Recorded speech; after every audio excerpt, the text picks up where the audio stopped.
ನಮಸ್ಕಾರ ನನ್ನ ಪ್ರೀತಿಯುಳ್ಳ ಸಹೋದರಿಯರೇ ಸಹೋದರರೇ, ಮತ್ತೊಮ್ಮೆ ನಿಮ್ಮನ್ನ ಈ ದಿವಸದ ಈ ಸಾಯಂಕಾಲದ ಪ್ರಕಟಣೆಯ ಪುಸ್ತಕದ ಮೇಲೆ ಒಂದು ಚಿಕ್ಕ ಅಧ್ಯಯನ ಮಾಡುವುದಕ್ಕಾಗಿ ನಿಮ್ಮನ್ನ ಸ್ವಾಗತಿಸುತ್ತೇನೆ. ಅಂತ ಈ ಒಂದು ಸಮಯದಲ್ಲಿ ನಿಮ್ಮ ಮೊಬೈಲ್ಗಳಲ್ಲಿಯೋ ಅಥವಾ ನಿಮ್ಮ ದೂರದರ್ಶನ ಅಂದರೆ ಟೆಲಿವಿಷನ್ಗಳಿಗೆ ಕನೆಕ್ಟ್ ಮಾಡಿಯೋ ಈ ಒಂದು ಅಧ್ಯಯನದಲ್ಲಿ ಪಾಲ್ಗೊಂಡಿರುತ್ತೀರಿ ಎಂದು ನಾವು ನಂಬುತ್ತೇವೆ. ಈ ನಿಮಿತ್ತವಾಗಿ ದೇವರ ಆಶೀರ್ವಾದ ನಿಮಗೆ ಕೋರುತ್ತೇನೆ. ಒಂದು ಚಿಕ್ಕ ಪ್ರಾರ್ಥನೆ ಮಾಡಿ ಈ ಅಧ್ಯಯನವನ್ನು ನಾವು ಪ್ರಾರಂಭಿಸೋಣ. ಪ್ರಾರ್ಥನೆ ಮಾಡೋಣ. ನಾನು ಆದಿಯೂ ಅಂತವೂ ವರ್ತಮಾನ ಭೂತ ಭವಿಷ್ಯತ್ ಕಾಲಗಳಲ್ಲಿರುವವನು ಎಂಬುದಾಗಿ ಪುನರುತ್ಥಾನಾದ ಯೇಸು ಕ್ರಿಸ್ತನು ಸರ್ವಶಕ್ತನಾದ ದೇವರು ಆಗಿರುವ ನಮ್ಮ ತಂದೆಯೇ, ನಿನ್ನ ಪರಿಶುದ್ಧ ನಾಮಕ್ಕೆ ನಾವು ಸ್ತೋತ್ರ ಸಲ್ಲಿಸುತ್ತೇವೆ. ತಂದೆ, ಕುಮಾರ, ಪವಿತ್ರಾತ್ಮನಾಗಿ ನಿನ್ನನ್ನೇ ನೀನು ಪ್ರಕಟಿಸಿಕೊಂಡು ಮಾನವ ಜನಾಂಗವು ನಿನ್ನ ಅಸ್ತಿತ್ವದ ಸತ್ಯವನ್ನ ಅರಿತುಕೊಂಡವರಾಗಿ ನಿನಗೆ ಅಧೀನರಾಗಿ ನೀನು ಕೊಟ್ಟ ದೇವ ಸ್ವರೂಪವನ್ನು ಅರ್ಥ ಮಾಡಿಕೊಂಡು ಆಯುಷ್ಕಾಲದ ಕೊನೆ ದಿನವರೆಗೂ ನಿನಗೆ ನಂಬಿಗಸ್ತರಾಗಿ ಜೀವಿಸುವಂತೆ ನಮ್ಮಿಂದ ಅಪೇಕ್ಷಿಸುವಾತನೇ, ನಾವು ನಿನಗೆ ಸ್ತೋತ್ರ ಸಲ್ಲಿಸ್ತೇವೆ. ಈ ದಿನವೂ ನಾವು ಕರ್ತನೆ ಈ ಜಾಲತಾಣದ ಮೂಲಕವಾಗಿ ಯೋಹಾನನು ಬರೆದ, ನೋಡಿದ, ಕೇಳಿದ, ಅನುಭವ ಮಾಡಿದ ಪ್ರಕಟಣೆ ಎಂಬ ಗ್ರಂಥದ ಮೇಲೆ ಸ್ವಲ್ಪ ಸಮಯ ನಾವು ಧ್ಯಾನ ಮಾಡಲಿಕ್ಕಿರುವಾಗ ನಿನ್ನ ಜ್ಞಾನ, ನಿನ್ನ ತಿಳುವಳಿಕೆ ನಮಗೆ ಅನುಗ್ರಹಿಸು. ಇದು ಬಹಳ ಕಠಿಣವಾದದ್ದು ಎಂದೆಣಿಸಿ ನಾವು ಈ ಧ್ಯಾನದಲ್ಲಿ ತೊಡಗದೆ ದೇವರ ವಾಕ್ಯದ ಮರ್ಮಗಳನ್ನು ಸಾಧಾರಣವಾಗಿ ಸರಳವಾಗಿ ಅರ್ಥ ಮಾಡಿಕೊಳ್ಳುವ ಶಕ್ತಿಯನ್ನ ನಮ್ಮೆಲ್ಲರಿಗೂ ನೀನು ಅನುಗ್ರಹಿಸು. ಇಂದು ಧ್ಯಾನ ಮಾಡುವ ನಿನ್ನ ವಾಕ್ಯಗಳ ಮೇಲೆಯೂ ನಿನ್ನ ತಿಳುವಳಿಕೆಯನ್ನ ಸುರಿಸಿ, ತಿಳುವಳಿಕೆಯ ಆತ್ಮನ ಅಭಿಷೇಕವನ್ನ ಸುರಿಸಿ, ನಾವೆಲ್ಲರೂ ಅದನ್ನು ಓದುವಾಗ, ಧ್ಯಾನಿಸುವಾಗ ನಮಗೆ ಅದು ಸರಳವಾಗಿ ಅರ್ಥವಾಗುವಂತೆ, ನಮ್ಮ ಆತ್ಮಿಕ ಜೀವನದ ಬೆಳವಣಿಗೆಗೆ ಪ್ರಯೋಜನವಾಗಿರುವಂತೆ ಆಶೀರ್ವಾದ ಮಾಡು. ಕರ್ತನೆ, ನಮ್ಮೆಲ್ಲರ ಮೇಲೆ, ನಮ್ಮ ಈ ಭೂಮಿಯ ಮೇಲೆ, ವಿಶ್ವದಲ್ಲೆಲ್ಲ ನಿನ್ನ ಪ್ರಸನ್ನತೆ, ನಿನ್ನ ಕನಿಕರ ಹಬ್ಬಲಿ ಎಂಬುದಾಗಿ ಪ್ರಾರ್ಥಿಸ್ತೇವೆ. ಆ ಮೂಲಕವಾಗಿ ನಮ್ಮೆಲ್ಲರಿಗೂ ಅಂಟಿಕೊಂಡಿರುವ ವೈರಾಣುವಿನ ಭೀತಿಯಿಂದ ನಾವು ಪಾರಾಗಿ ಸಹಜ ಸ್ಥಿತಿಗೆ ಮರಳುವಂತೆ, ನಮ್ಮ ಮಕ್ಕಳು ಶಾಲೆಗಳಿಗೆ ಹೋಗುವಂತೆ, ಸಂತೋಷದಿಂದ ಒಬ್ಬರೊಂದಿಗೆ ಒಬ್ಬರು ಆಟವಾಡಿ ಕಲಿಯುವಂತೆ ಅಂಥ ಸುಂದರ ವಾತಾವರಣ ಮತ್ತೆ ನಮಗೆ ನಿರ್ಮಿಸಿಕೊಡು ಎಂದು ಪ್ರಾರ್ಥಿಸ್ತೇವೆ. ನಿನ್ನ ಕೃಪೆ ಇಂದಿನ ಧ್ಯಾನದ ಮೇಲೆಯೂ, ಆಲಿಸುವ ಎಲ್ಲ ನಿನ್ನ ಮಕ್ಕಳ ಮೇಲೆಯೂ, ಧ್ಯಾನದಲ್ಲಿ ನಡೆಸುವ ನನ್ನ ಮೇಲೆಯೂ ಇದ್ದು ನಮ್ಮೆಲ್ಲರಿಗೂ ಪ್ರಯೋಜನವಾಗಿರುವಂತೆ ಕರುಣಿಸೆಂದು ಯೇಸುವಿನ ನಾಮದಲ್ಲಿ ಬೇಡಿದ್ದೇವೆ ನಮ್ಮ ತಂದೆಯೇ, ಆಮೆನ್. ಕರ್ತನಲ್ಲಿ ಪ್ರಿಯರೇ, ಎಫೆಸದವರಿಗೆ ಬರೆದ ಪ್ರಕಟಣೆ ಗ್ರಂಥ 2ನೇ ಅಧ್ಯಾಯದಲ್ಲಿರುವ ಎಫೆಸ ಎಂಬ ಪಟ್ಟಣ, ಅಲ್ಲಿರುವ ಸಭೆಯ ಕುರಿತಾಗಿ ನಾವು ಕಳೆದ ವಾರ 4ನೆಯ ವಚನದವರೆಗೆ ಧ್ಯಾನ ಮಾಡಿದೆವು. ಅಂದರೆ 3ನೇ ವಚನದವರೆಗೆ ನಾವು ಧ್ಯಾನ ಮಾಡಿದ್ದೇವೆ. ಈಗ 4ನೇ ವಚನದಿಂದ 7ನೇ ವಚನದವರೆಗಿರುವ ದೇವರ ವಾಕ್ಯವನ್ನ ಓದುತ್ತೇನೆ. ಪ್ರಕಟಣೆ 2ನೇ ಅಧ್ಯಾಯ 4ರಿಂದ 7. ಆದರೆ ಮೊದಲು ನಿನಗಿದ್ದ ಪ್ರೀತಿಯನ್ನು ನೀನು ಬಿಟ್ಟು ಬಿಟ್ಟಿದ್ದೀಯೆಂದು ನಾನು ನಿನ್ನ ಮೇಲೆ ತಪ್ಪು ಹೊರಿಸಬೇಕಾಗುತ್ತದೆ. ಆದುದರಿಂದ ನೀನು ಎಲ್ಲಿಂದ ಬಿದ್ದಿದ್ದೀಯೋ ಅದನ್ನು ನಿನ್ನ ನೆನಪಿಗೆ ತಂದುಕೊಂಡು ದೇವರ ಕಡೆಗೆ ತಿರುಗಿಕೋ. ನೀನು ಮೊದಲು ಮಾಡುತ್ತಿದ್ದ ಕೃತ್ಯಗಳನ್ನು ಮಾಡು. ನೀನು ದೇವರ ಕಡೆಗೆ ತಿರುಗಿಕೊಳ್ಳದೆ ಹೋದರೆ ನಾನು ಬಂದು ನಿನ್ನ ದೀಪಸ್ತಂಭವನ್ನು ಅದರ ಸ್ಥಳದಿಂದ ತೆಗೆದು ಹಾಕುವೆನು. ಆದರೆ ನಿನ್ನಲ್ಲಿ ಒಳ್ಳೆಯದು ಒಂದುಂಟು, ಅದೇನೆಂದರೆ ನಾನು ದ್ವೇಷಿಸುವ ನಿಕೋಲಾಯಿತರ ಕೃತ್ಯಗಳನ್ನು ನೀನು ಸಹ ದ್ವೇಷಿಸುತ್ತಿ. ದೇವರಾತ್ಮನು ಸಭೆಗಳಿಗೆ ಹೇಳುವುದನ್ನ ಕಿವಿಯುಳ್ಳವನು ಕೇಳಲಿ. ಯಾವನು ಜಯ ಹೊಂದುತ್ತಾನೋ ಅವನಿಗೆ ದೇವರ ಪರದಯಸ್ಸಿನಲ್ಲಿರುವ ಜೀವದಾಯಕ ವೃಕ್ಷದ ಹಣ್ಣನ್ನು ತಿನ್ನುವುದಕ್ಕೆ ಕೊಡುವೆನು ಎಂಬುವಂಥದ್ದೇ. ಪ್ರಿಯರೇ, ಪುನರುತ್ಥಾನಾದ ಯೇಸು ಸ್ವಾಮಿ ತನ್ನ ಶಿಷ್ಯನಾದ ಯೋಹಾನನಿಗೆ ಪ್ರಕಟಿಸಿಕೊಂಡು 7 ಸಭೆಗಳ ಕುರಿತಾಗಿ ಆತನು ಕೆಲವೊಂದು ವಿಚಾರಗಳನ್ನು ಬೋಧಿಸುತ್ತಿದ್ದಾನೆ. ಅದರಲ್ಲಿ ನಾವು ಮೊದಲನೆಯ ಸಭೆಯಾಗಿರುವ ಎಫೆಸ ಎಂಬ ಪಟ್ಟಣದಲ್ಲಿರುವಂತಹ ಸಭೆಯನ್ನು ಉದ್ದೇಶಿಸಿ ಮಾತನಾಡಿರುವ ಸಂಗತಿಗಳನ್ನು ನಾವು ಕಳೆದ ವಾರ ಸ್ವಲ್ಪವಾಗಿ ಧ್ಯಾನಿಸಿದೆವು.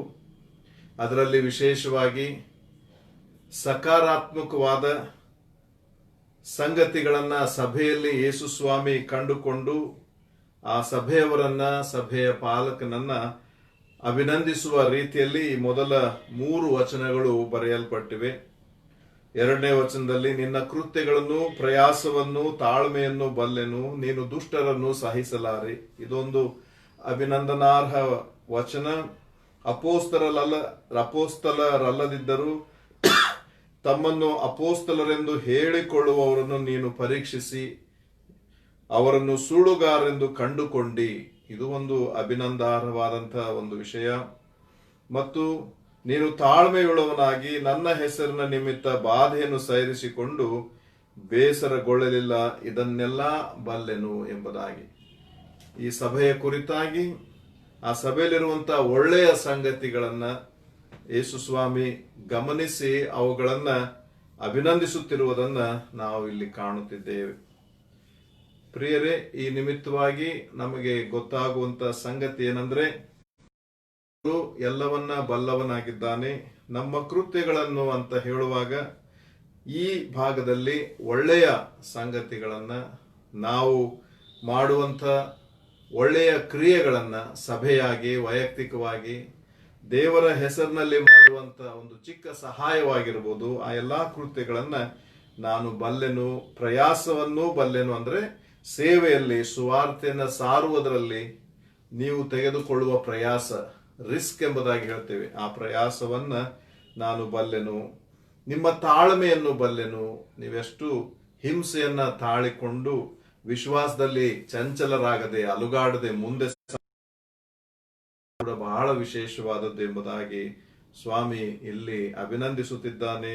ಅವರ ವಿಷಯದಲ್ಲಿ ಸಂತೋಷ ಪಡುತ್ತಿದ್ದಾನೆ. ಮತ್ತು ದುಷ್ಟರನ್ನು ಸಹಿಸಲಾರಿ ಎಂಬುದಾಗಿ ಹೇಳ್ತಾ ಇದ್ದಾನೆ. ಅಲ್ಲಿ ದುಷ್ಟರು ಎಂಬುದಾಗಿ ಹೇಳಿದ್ರೆ, ಈ ಡಯಾನಾ ಟೆಂಪಲ್ ಅಲ್ಲಿತ್ತಂತ ಕೊನೆಯ ವಾರದಲ್ಲಿ, ನಾನು ಕಳೆದ ವಾರದಲ್ಲಿ ಹೇಳಿದೆ, ಆರ್ತೆಮಿ ದೇವಿಯ ಟೆಂಪಲ್ ನಲ್ಲಿ ನಡೆಯುತ್ತಿರುವಂತಹ ವೇಶ್ಯಾವಾಟಿಕೆ, ದೇವರ ಹೆಸರಿನಲ್ಲಿ ನಡೆಯುತ್ತಿರುವ ಅನೈತಿಕ ಕಾರ್ಯಗಳು, ಅವುಗಳನ್ನು ನಡೆಸುವವರನ್ನ ದುಷ್ಟರು ಎಂಬುದಾಗಿ ಇಲ್ಲಿ ಸಂಬೋಧಿಸಿದ್ದಾನೆ. ಆ ದುಷ್ಟರನ್ನ ನೀನು ಸಹಿಸಲಾರೆ ಅಂದ್ರೆ ಅಂಥವರ ವಿರೋಧವಾಗಿ ನೀನಿದ್ದಿ, ಅಂಥವರ ಮಧ್ಯದಲ್ಲಿ ಸುವಾರ್ತೆನ ಸಾರಿ ಯೇಸು ಸ್ವಾಮಿ ನಿಜವಾದ ದೇವರು ಎಂಬುದಾಗಿ ನೀನು ಪ್ರಬೋಧಿಸುತ್ತಿದ್ದಿ, ಪ್ರಚಾರ ಮಾಡುತ್ತಿದ್ದಿ. ಇದು ಬಹಳ ಅಭಿನಂದನಾರ್ಹವಾದಂತಹ ಒಂದು ಸಂಗತಿ ಎಂಬುದಾಗಿ ಯೇಸು ಸ್ವಾಮಿ ಅಲ್ಲಿ ಆ ಸಭೆ ಕುರಿತಾಗಿ ಸಂತೋಷದಿಂದ ಹೇಳ್ತಾ ಇದ್ದಾನೆ. ಮತ್ತು ಅಪೋಸ್ತಲರನ್ನ ಪರೀಕ್ಷೆಗೆ ಒಳಪಡಿಸುತ್ತಿ, ಅದೊಂದು ಆ ಸಭೆಯ ಮೆಚುರಿಟಿಯನ್ನು ನಾವು ಇಲ್ಲಿ ಗಮನಿಸಬಹುದು. ಆ ಸಭೆ ಎಷ್ಟು ದೇವರ ವಾಕ್ಯದಲ್ಲಿ ಪರಿಣಿತರಾಗಿದ್ದರು, ದೇವರ ನಂಬಿಕೆಯಲ್ಲಿ ಎಷ್ಟು ಗಟ್ಟಿಗರಾಗಿದ್ದಾರೆ ಅಂದ್ರೆ, ಯಾರೋ ಸುಮ್ಮನೆ ದೇವರ ಸೇವಕನು ಎಂಬುದಾಗಿ ಹೇಳಿಕೊಂಡು ಬಂದ ತಕ್ಷಣ ಅವರನ್ನು ಸೇವಕರು, ಸೇವಕಿಯರೆಂಬುದಾಗಿ ಅವರು ಅಂಗೀಕಾರ ಮಾಡುತ್ತಿರಲಿಲ್ಲ. ಬದಲಾಗಿ ಅವರನ್ನ ಪರೀಕ್ಷೆಗೆ ಒಳಪಡಿಸ್ತಿದ್ರು ಎಂಬುದಾಗಿ. ಪರೀಕ್ಷೆ ಎಂಬುದಾಗಿ ಹೇಳುವಾಗ ಅವರ ಮಾತುಗಳನ್ನ ಗಮನಿಸ್ತಾ ಇದ್ರು, ಅವರ ನಡತೆಯನ್ನ ಗಮನಿಸ್ತಾ ಇದ್ರು, ಅವರು ಹೇಳುವ ವಿಧಾನವನ್ನ ಗಮನಿಸ್ತಾ ಇದ್ರು. ಅವರಲ್ಲಿ ಬೇರೆ ಬೇರೆಯ ಈ ಸುಳ್ಳು ಬೋಧಕರು ಮತ್ತು ಬೇರೆ ಬೇರೆ ತಪ್ಪಾದ ಬೋಧನೆಗಳನ್ನ ಮಾಡುವವರು ಇದ್ದದ್ರಿಂದ ಇವರಿಗೆ ಎಂಥ ಒಂದು ಪ್ರೌಢತೆ ಆತ್ಮಿಕವಾಗಿತ್ತಂದ್ರೆ, ಅವರನ್ನ ಗುರುತು ಹಿಡಿದು ಅವರಿಗೆ ನೀವು ನಿಜವಾಗಿಯೂ ಕರ್ತನ ಸೇವಕರು, ನೀವು ಅಲ್ಲ ಎಂಬುದಾಗಿ ಹೇಳುವಷ್ಟು ತಮ್ಮನ್ನು ತಾವು ವಿಶ್ವಾಸದಲ್ಲಿ ಆಳವಾಗಿ ಬೇರೂರಿಸಿಕೊಂಡಿದ್ದರು. ದೇವರ ವಾಕ್ಯದಲ್ಲಿ, ದೇವರ ನಂಬಿಕೆಯಲ್ಲಿ ಎಷ್ಟು ಆಳವಾಗಿದ್ದರಂದ್ರೆ, ಎಷ್ಟು ಪರಿಣಿತಿ ಅವರಿಗಿತ್ತಂದ್ರೆ, ಪರೀಕ್ಷಿಸಿ ತಿಳ್ಕೊಂಡು ಅವರು ನಿಜವಾದ ಕರ್ತನ ಸೇವಕರು ಹೌದೋ ಅಲ್ಲೋ ಎಂಬ ತೀರ್ಮಾನ ಈ ಸಭೆಯವರು ಮಾಡುವಷ್ಟರ ಮಟ್ಟಿಗೆ ಅವರು ಆತ್ಮಿಕವಾಗಿ ಬೆಳೆದಿದ್ದರು ಎಂಬುದು ಬಹಳ ವಿಶೇಷವಾದ ಸಂಗತಿ. ಹೌದು ಪ್ರಿಯರೇ, ಆತ್ಮಿಕವಾಗಿ ನಾವು ಬೆಳೆಯಬೇಕು. ಅದು ದೇವರು ನಮ್ಮಿಂದ ಅಪೇಕ್ಷಿಸುವಂತ ಒಂದು ದೊಡ್ಡ ಕಾರ್ಯ. ದೇವರ ವಾಕ್ಯದಲ್ಲಿ ನಾವು ಬೆಳೆಯಬೇಕು. ದೇವರ ವಾಕ್ಯ ನಮಗೆ ಗೊತ್ತಿರಬೇಕು. ಎಲ್ಲವೂ ಗೊತ್ತಿರದಿದ್ದರೂ ಕೂಡ ಪ್ರಾಮುಖ್ಯವಾದ ನಮ್ಮ ಆತ್ಮಿಕ ಜೀವನಕ್ಕೆ ಹೆಚ್ಚು ಒತ್ತು ಕೊಡುವಂತ ಅನೇಕ ವಚನಗಳು, ಅಧ್ಯಾಯಗಳು ಮತ್ತು ಅನೇಕ ಘಟನೆಗಳು ಈ ಬೈಬಲ್ನಲ್ಲಿ ಬರೆಯಲ್ಪಟ್ಟಿವೆ. ಅವುಗಳನ್ನ ಓದಿ ಓದಿ ನಾವು ಪರಿಚಯ ಮಾಡಿಕೊಳ್ಳುವುದು ಅವಶ್ಯ. ಯಾಕಂದ್ರೆ ನಮ್ಮನ್ನ ಶೋಧಿಸಿ ಅಥವಾ ನಮ್ಮನ್ನು ಪಾಪದಲ್ಲಿ ಬೀಳಿಸುವುದಕ್ಕೆ ಸೈತಾನನು ಪ್ರಯತ್ನ ಮಾಡುವಾಗ ದೇವರ ವಾಕ್ಯದ ಮೂಲಕವಾಗಿಯೂ ಮಾಡುತ್ತಾನೆ ಎಂಬುದನ್ನ ಮರೆಯಬಾರದು. ದೇವರ ವಾಕ್ಯದ ಮೂಲಕವಾಗಿಯೂ ನಮಗೆ ಪಾಪದಲ್ಲಿ ಬೀಳಿಸುವ ಅವಕಾಶ ಆತನಿಗಿದೆ. ಆದ್ರಿಂದ ನಾವು ದೇವರ ವಾಕ್ಯದಲ್ಲಿ ಪರಿಣಿತಿಯನ್ನ ಹೊಂದಿದರೆ ನಮ್ಮ ಮುಂದೆ ಯಾರು ಯಾವಾಗ ಬಂದು ಏನು ಬೋಧನೆ ಮಾಡಿದರೂ ಕೂಡ, ಯಾವುದೇ ರೀತಿಯ ವಿಚಾರಗಳನ್ನ ಹಂಚಿಕೊಂಡರೂ ಕೂಡ ನಾವು ಅವರನ್ನ ತಿಳಿದುಕೊಳ್ಳುವುದಕ್ಕೆ, ಅವರ ಮಾತುಗಳಲ್ಲೇ ಅವರನ್ನ ಕಂಡು ಹಿಡಿಯುವುದಕ್ಕೆ ಸಾಮರ್ಥ್ಯವುಳ್ಳವರಾಗಿರ್ತೇವೆ ಎಂಬುದು ಈ ಮೇಲಿನ ಭಾಗದಲ್ಲಿ ನಮಗೆ ಕಲಿಯತಕ್ಕ ಪಾಠವಾಗಿದೆ.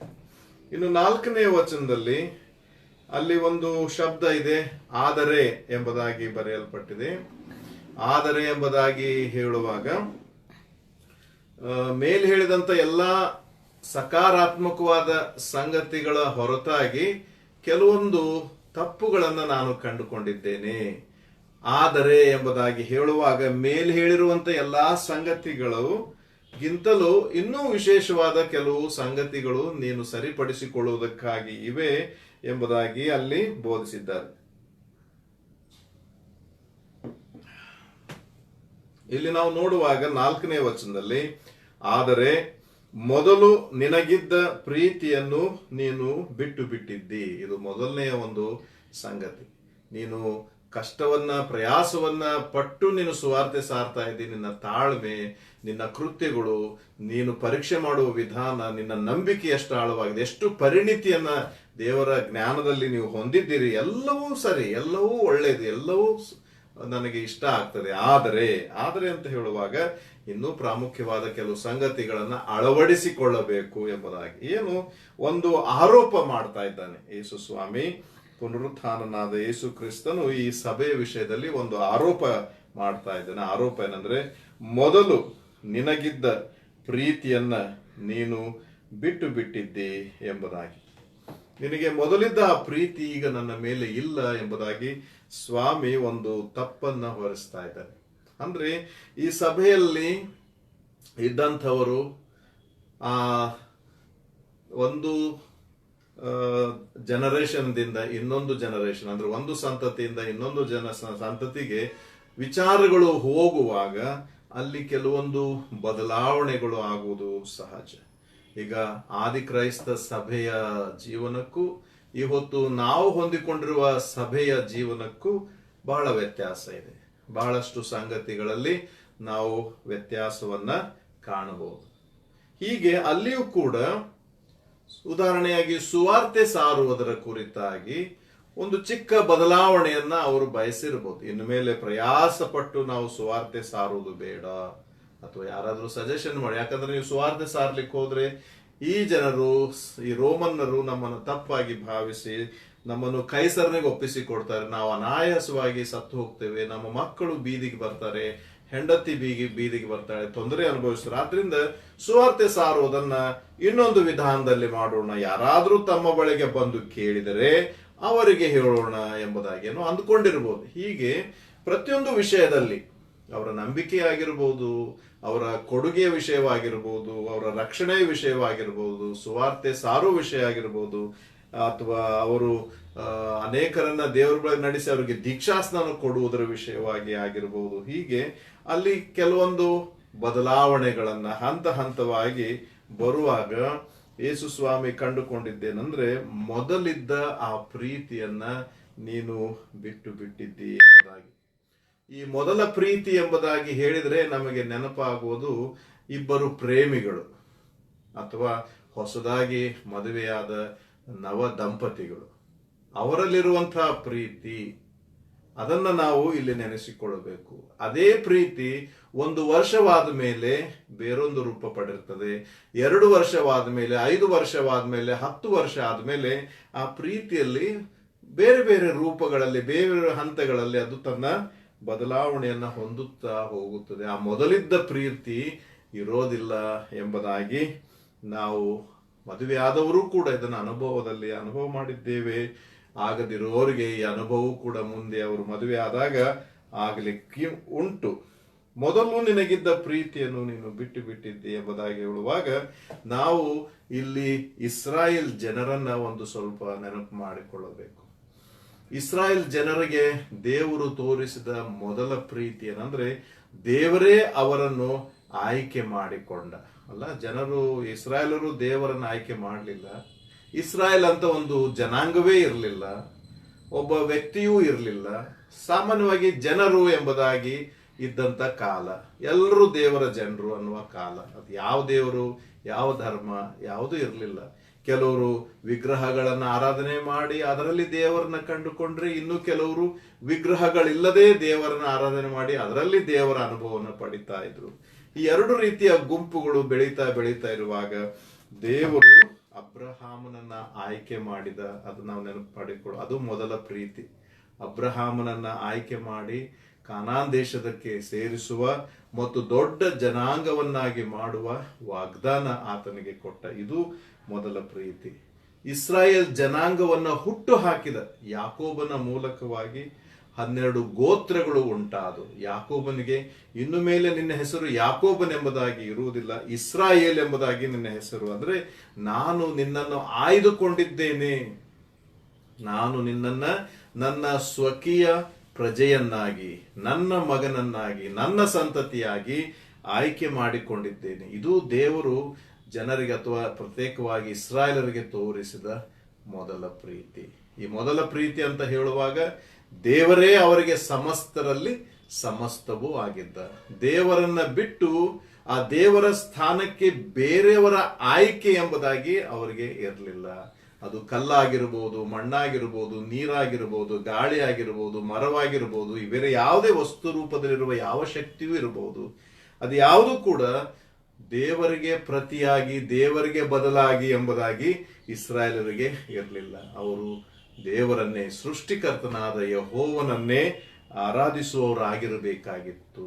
ದೇವರವರಿಗೆ ಆ ಮೊದಲ ಪ್ರೀತಿಯನ್ನ, ಜನಾಂಗವಲ್ಲದ ಒಂದು ಜನಾಂಗವನ್ನ ಹುಟ್ಟು ಹಾಕಿ ಅವರಿಗೊಂದು ಗುರುತನ್ನ, ಐಡೆಂಟಿಟಿಯನ್ನ ಕೊಟ್ಟು, ಅವರಿಗೊಂದು ದೇಶವನ್ನು ಕೊಟ್ಟು, ಅವರಿಗೊಂದು ರಾಜ್ಯವನ್ನು ಕೊಟ್ಟು, ಅವರಿಗೊಬ್ಬ ಈ ನಾಯಕನನ್ನ, ಅರಸನನ್ನ ಕೊಟ್ಟು, ಯಾಜಕರನ್ನ, ದೇವಾಲಯವನ್ನ, ಆರಾಧನೆ ಕ್ರಮವನ್ನ, ಯಜ್ಞ ಸಮರ್ಪಣೆಗಳನ್ನ, ಪಾಪ ಪರಿಹಾರವನ್ನ, ಪ್ರತಿಯೊಂದನ್ನ ದೇವರವರಿಗೆ ಅನುಕೂಲ ಮಾಡಿ ಕೊಟ್ಟಿದ್ದ. ಆದ್ರೆ ಇಸ್ರಾಯೇಲರು ಯೇಸು ಸ್ವಾಮಿ ಅಥವಾ ದೇವರು ತೋರಿಸಿದ ಮೊದಲ ಪ್ರೀತಿಗೆ ಬದಲಾಗಿ ಮಾಡಿದ್ದೇನು ಎಂಬುದಾಗಿ ನೀವು ಇತಿಹಾಸಕ್ಕೆ ಹೋದರೆ, ನೀವು ಆ ಇತಿಹಾಸದಲ್ಲಿ ಎಷ್ಟೊಂದು ಬಾರಿ ಅವರು ದೇವರ ವಿಷಯದಲ್ಲಿ ಗುಣಗುಟ್ಟಿದರು. ಮರುಭೂಮಿಯಲ್ಲಿ ಅವರ ಪ್ರಯಾಣ, ಮೋಶೆಯ ನಾಯಕತ್ವದಲ್ಲಿ ಎಷ್ಟೊಂದು ಗುಣಗುಟ್ಟಿದರು, ಎಷ್ಟು ದೇವರಿಗೆ ವಿರೋಧವಾಗಿ ಹೋದರೂ ಗೊತ್ತಿದೆ.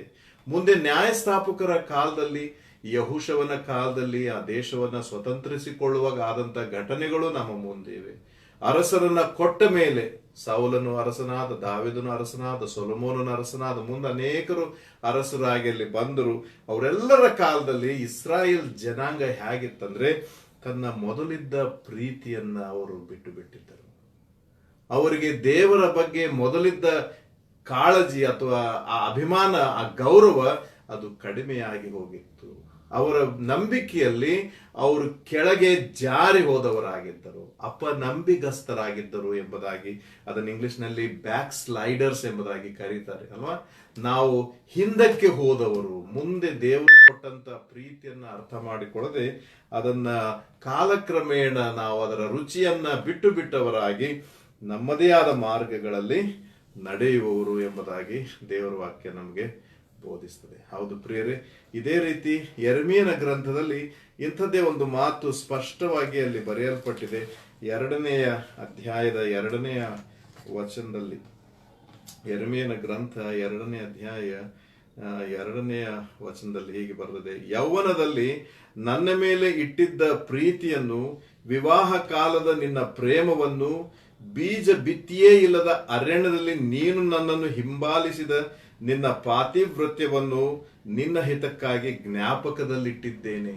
ನೋಡ್ರಿ, ನಾವು ದೇವರ ಮೊದಲ ಪ್ರೀತಿಯನ್ನ ಮರೆತು ಬಿಟ್ಟಿದ್ರು ಕೂಡ ದೇವರು ಮಾತ್ರ ಆ ಪ್ರೀತಿಯನ್ನ ಮರೆಯಲಿಲ್ಲ, ಅದನ್ನು ಮರೆಯಲಿ. ವಿವಾಹ ಕಾಲ, ಯೌವನದಲ್ಲಿ ಇಟ್ಟಿದ್ದ ಪ್ರೀತಿ ಅಂದ್ರೆ ಅಬ್ರಹಾಮನ ಕಾಲದಿಂದ, ಆ ಸಮಯದಲ್ಲಿಂದ ಹಿಡಿದು, ನಿಮ್ಮ ಪ್ರಾರಂಭದ ಸಮಯದಿಂದ ಹಿಡಿದು ನೀವು ನನ್ನ ಮೇಲೆ ಇಟ್ಟಿದ್ದ ಪ್ರೀತಿ, ನನ್ನ ಮೇಲೆ ಆತುಕೊಂಡಂತ ವಿಧಾನ. ವಿವಾಹ ಕಾಲದ ನಿನ್ನ ಪ್ರೇಮ ಅಂದ್ರೆ ನೀನು ಬೆಳೆದು ದೊಡ್ಡವನಾದಿ, ಜನಾಂಗವಾದಿ, ಆವಾಗಿನ ನಿನ್ನ ಪ್ರೀತಿ ನನ್ನ ಮೇಲೆ ಹೇಗಿತ್ತು.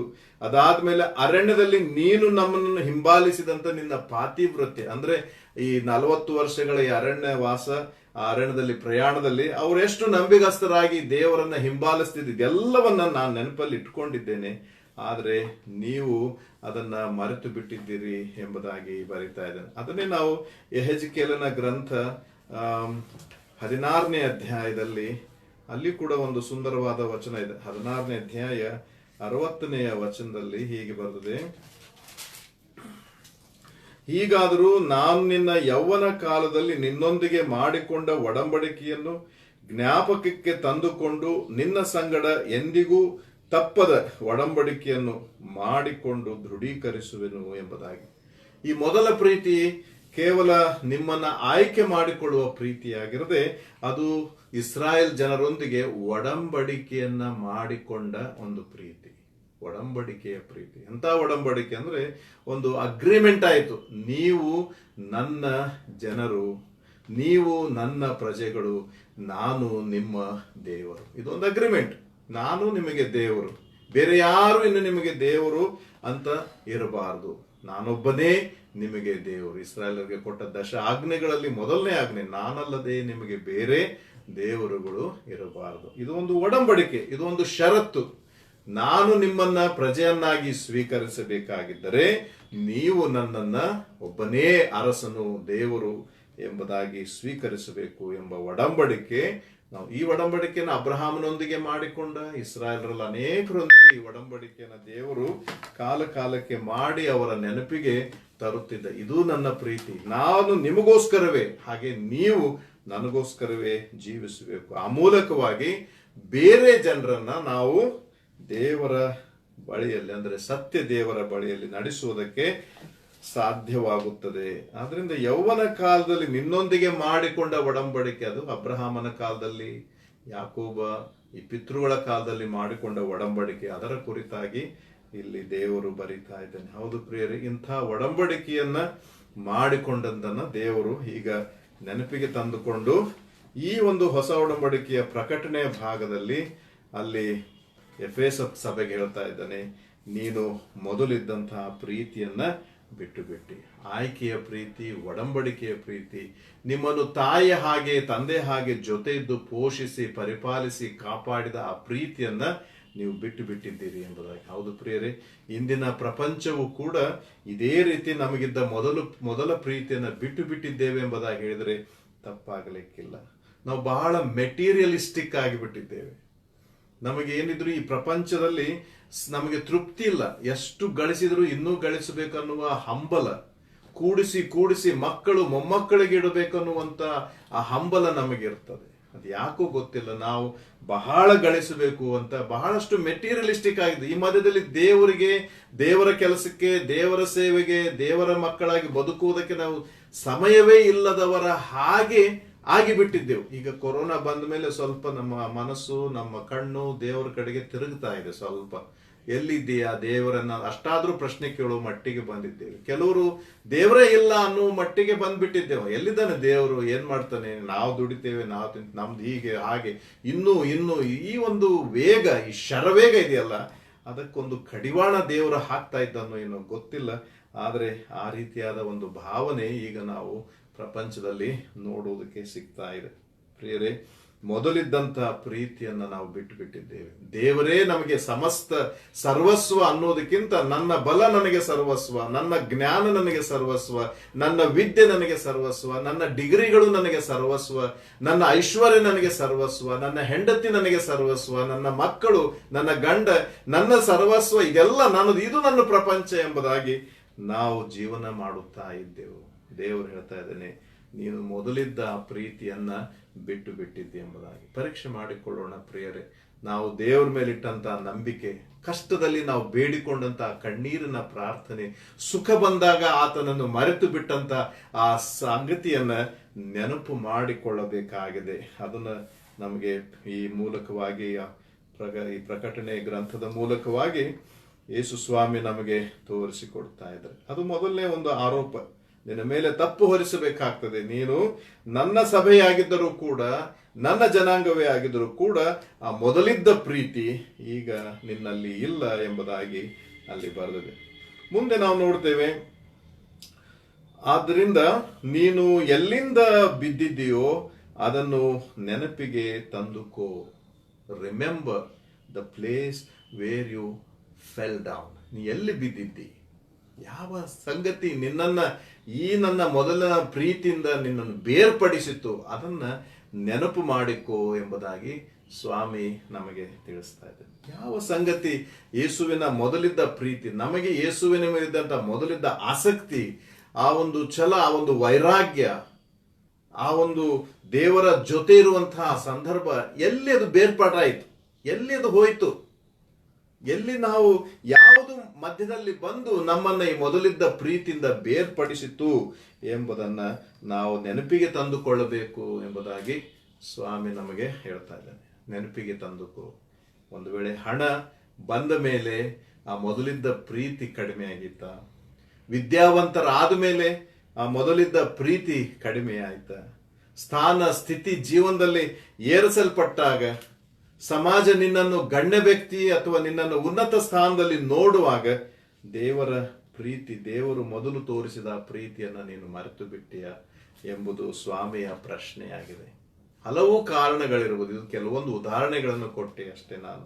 ಕೆಲವರಿಗೆ ಕಷ್ಟದ ಮೇಲೆ ಕಷ್ಟ ಬರುವುದರಿಂದ ಅವರು ದೇವರ ಮೇಲಿದ್ದ ಮೊದಲ ಪ್ರೀತಿಯಿಂದ, ಆತ ನಮ್ಮನ್ನು ಆಯ್ಕೆ ಮಾಡಿಕೊಂಡಿದ್ದಾನೆ, ನಮಗೆ ಆತನೇ ದೇವರಂದು ಒಡಂಬಡಿಕೆ ಮಾಡಿಕೊಂಡಿದ್ದಾನೆ, ನಮಗೋಸ್ಕರ ತನ್ನ ಮಗನನ್ನೇ ಕೊಟ್ಟಿದ್ದಾನೆ, ಇವೆಲ್ಲವುಗಳನ್ನ ಕಷ್ಟದ ಮೇಲೆ ಕಷ್ಟ ಬರುವಾಗಲೂ ಕೂಡ ಮನುಷ್ಯ ಮರೆತು ಬಿಡ್ತಾನೆ. ಅದಕ್ಕೆ ಜ್ಞಾನೋಕ್ತಿ ಪುಸ್ತಕದಲ್ಲಿ 4ನೇ ಅಧ್ಯಾಯ ಎಂಬುದಾಗಿ ನೆನೆಸ್ತೇನೆ, ಅಲ್ಲೊಂದು ವಚನ ಬರೆದಿದೆ, ದೇವರೇ ನನಗೆ ಶ್ರೀಮಂತಿಕೆಯನ್ನು ಕೊಡಬೇಡ, ಕೊಟ್ಟರೆ ನಾನು ನಿನ್ನನ್ನ ಅಲಕ್ಷಿಸೇನು ಎಂಬುದಾಗಿ. ನನಗೆ ಬಡತನವನ್ನೂ ಕೊಡಬೇಡ, ಕೊಟ್ಟರೆ ನಾನು ನಿನ್ನನ್ನ ತಿರಸ್ಕರಿಸೇನು ಎಂಬುದಾಗಿ. ಎರಡಕ್ಕೂ ನನಗೆ ತೊಂದರೆ ಆಗ್ತದೆ. ಆದ್ರಿಂದ ಅನುದಿನದ ಆ ಜೀವನಕ್ಕೆ ಏನು ಬೇಕು ಅಷ್ಟು ನನಗೆ ಕೊಟ್ಟು ಮುನ್ನಡೆಸು. ಯಾಕಂದ್ರೆ ಮಾನವನಿಗೆ ಎಂಥ ಸ್ಥಿತಿ ಇರಬೇಕಂದ್ರೆ, ನಾವು ದೇವರ ಮೇಲೆ ಆತುಕೊಂಡು ಜೀವಿಸುವುದು ನಮಗೆ ಅನಿವಾರ್ಯ ಅನ್ನುವಂತ ಭಾವನೆಯಲ್ಲಿ, ನಂಬಿಕೆಯಲ್ಲಿ ಬದುಕುವಂತ ಸ್ಥಿತಿ ಬೇಕು. ನಾನು ಸ್ವಲ್ಪ ಭದ್ರ ಆಗಿಬಿಟ್ರೆ, ನನಗೊಂದು ₹1,00,00,000 ಸಿಕ್ಕರೆ, ನನ್ನ ಮನೆ ಬಾದ್ರೆ, ನನಗೊಂದು ಸ್ವಲ್ಪ ಆಸ್ತಿ ಗೀಸ್ತಿ ಆದ್ರೆ ಇನ್ಯಾರು ನನಗೆ ಅನ್ನುವಂತ ಮಾತಿಗೆ ನಾವು ಹೋಗ್ಬಿಡ್ತೇವೆ. ಇನ್ನೇನು ನನಗೆಲ್ಲ ಇದೆ, ಸಾಕಷ್ಟಿದೆ, ಇನ್ನೇನು ಅನ್ನುವಂತ ಮಾತಿಗೆ ನಾವು ಹೋಗ್ತೇವೆ. ಪ್ರಿಯರೇ, ಅದನ್ನ ದೇವರು ಇಷ್ಟಪಡುವುದಿಲ್ಲ. ನಮಗೆ ಒಳ್ಳೆ ಸ್ಥಿತಿಯನ್ನ ಕೊಡುವಾಗ, ಒಳ್ಳೆ ಸ್ಥಿತಿ ಸ್ಥಾನಗಳಿಗೆ ನಾವು ಹೋಗುವಾಗ, ಏನೋ ಒಂದು ನಮ್ಮ ಜೀವನದಲ್ಲಿ ಬದಲಾವಣೆಗಳು ಬರುವಾಗ, ಸಕಾರಾತ್ಮಕವಾಗಿ ಆಗಿರ್ಬೋದು, ನಕಾರಾತ್ಮಕವಾಗಿಯೂ ಆಗಿರ್ಬೋದು, ಅವೆಲ್ಲವುಗಳ ಮಧ್ಯದಲ್ಲಿ ನಾವು ದೇವರು ಇಟ್ಟ ಹಾಗೆ ಇರುವುದಕ್ಕೆ, ಆತನನ್ನೇ ಅವಲಂಬಿಸಿ ಜೀವಿಸುವ ಆ ಪ್ರೀತಿ ಇದೆಯಲ್ಲ, ಅದನ್ನ ಎಂದಿಗೂ ಬಿಟ್ಟು ಕೊಡದ ಹಾಗೆ ಜೀವಿಸಬೇಕೆಂಬುದಾಗಿ ದೇವರ ವಾಕ್ಯ ನಮಗೆ ಬೋಧಿಸ್ತದೆ. ನೆನಪಿಗೆ ತಂದುಕೊಳ್ಳು. ರಿಮೆಂಬರ್, ಅದು ಬಹಳ ಮುಖ್ಯವಾದದ್ದು. ನಾವು ಎಲ್ಲಿ ಬಿದ್ದಿದ್ದೇವೆ, ಎಲ್ಲಿ ತಪ್ಪಿದ್ದೇವೆ, ಯಾವ ಬಲಹೀನತೆ ನನ್ನನ್ನು ದೇವರಿಂದ ಬೇರ್ಪಡಿಸಿದೆ, ಅದನ್ನ ನಾವು ನೆನಪಿಗೆ ತಂದುಕೊಳ್ಳಬೇಕು. ಅದು ಯೇಸು ಸ್ವಾಮಿ ಆ ಸಭೆಗೆ ಅಥವಾ ನಮ್ಮೆಲ್ಲರಿಗೂ ಆಜ್ಞಾಪಿಸ್ತಾ ಇದ್ದಾನೆ. ಇನ್ನು 5ನೇ ವಚನದಲ್ಲಿ ದೇವರ ಕಡೆಗೆ ತಿರುಗಿಕೋ. ಮತ್ತೊಂದು, ದೇವರ ಕಡೆಗೆ ತಿರುಗಿಕೋ, ನೆನಪಿಗೆ ತಂದುಕೋ ಮತ್ತೆ ದೇವರ ಕಡೆಗೆ ತಿರುಗಿಕೋ ಎಂಬುದಾಗಿ. ಅಂದ್ರೆ ರಿಪೆಂಟ್ ಅಲ್ಲ, ಕೇವಲ not only to remember, also to repent.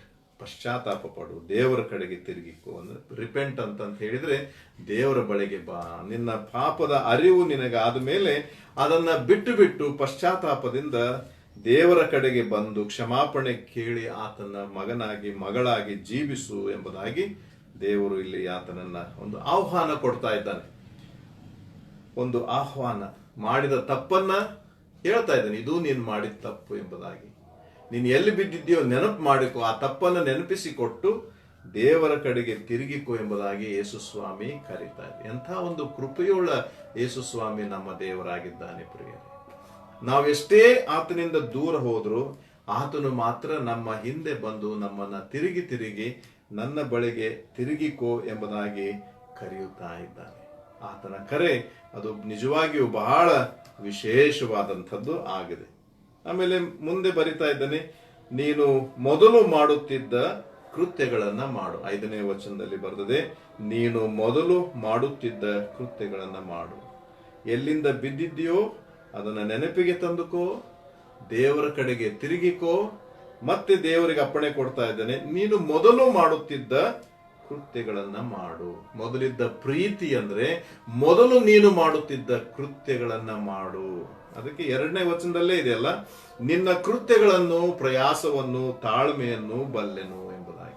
ನನಗೆ ಗೊತ್ತು ನೀನು ಎಷ್ಟು ಪ್ರಯಾಸ ಪಟ್ಟಿದ್ದಿ ಎಂಬುದಾಗಿ. ಏನ್ ಪ್ರಯಾಸ?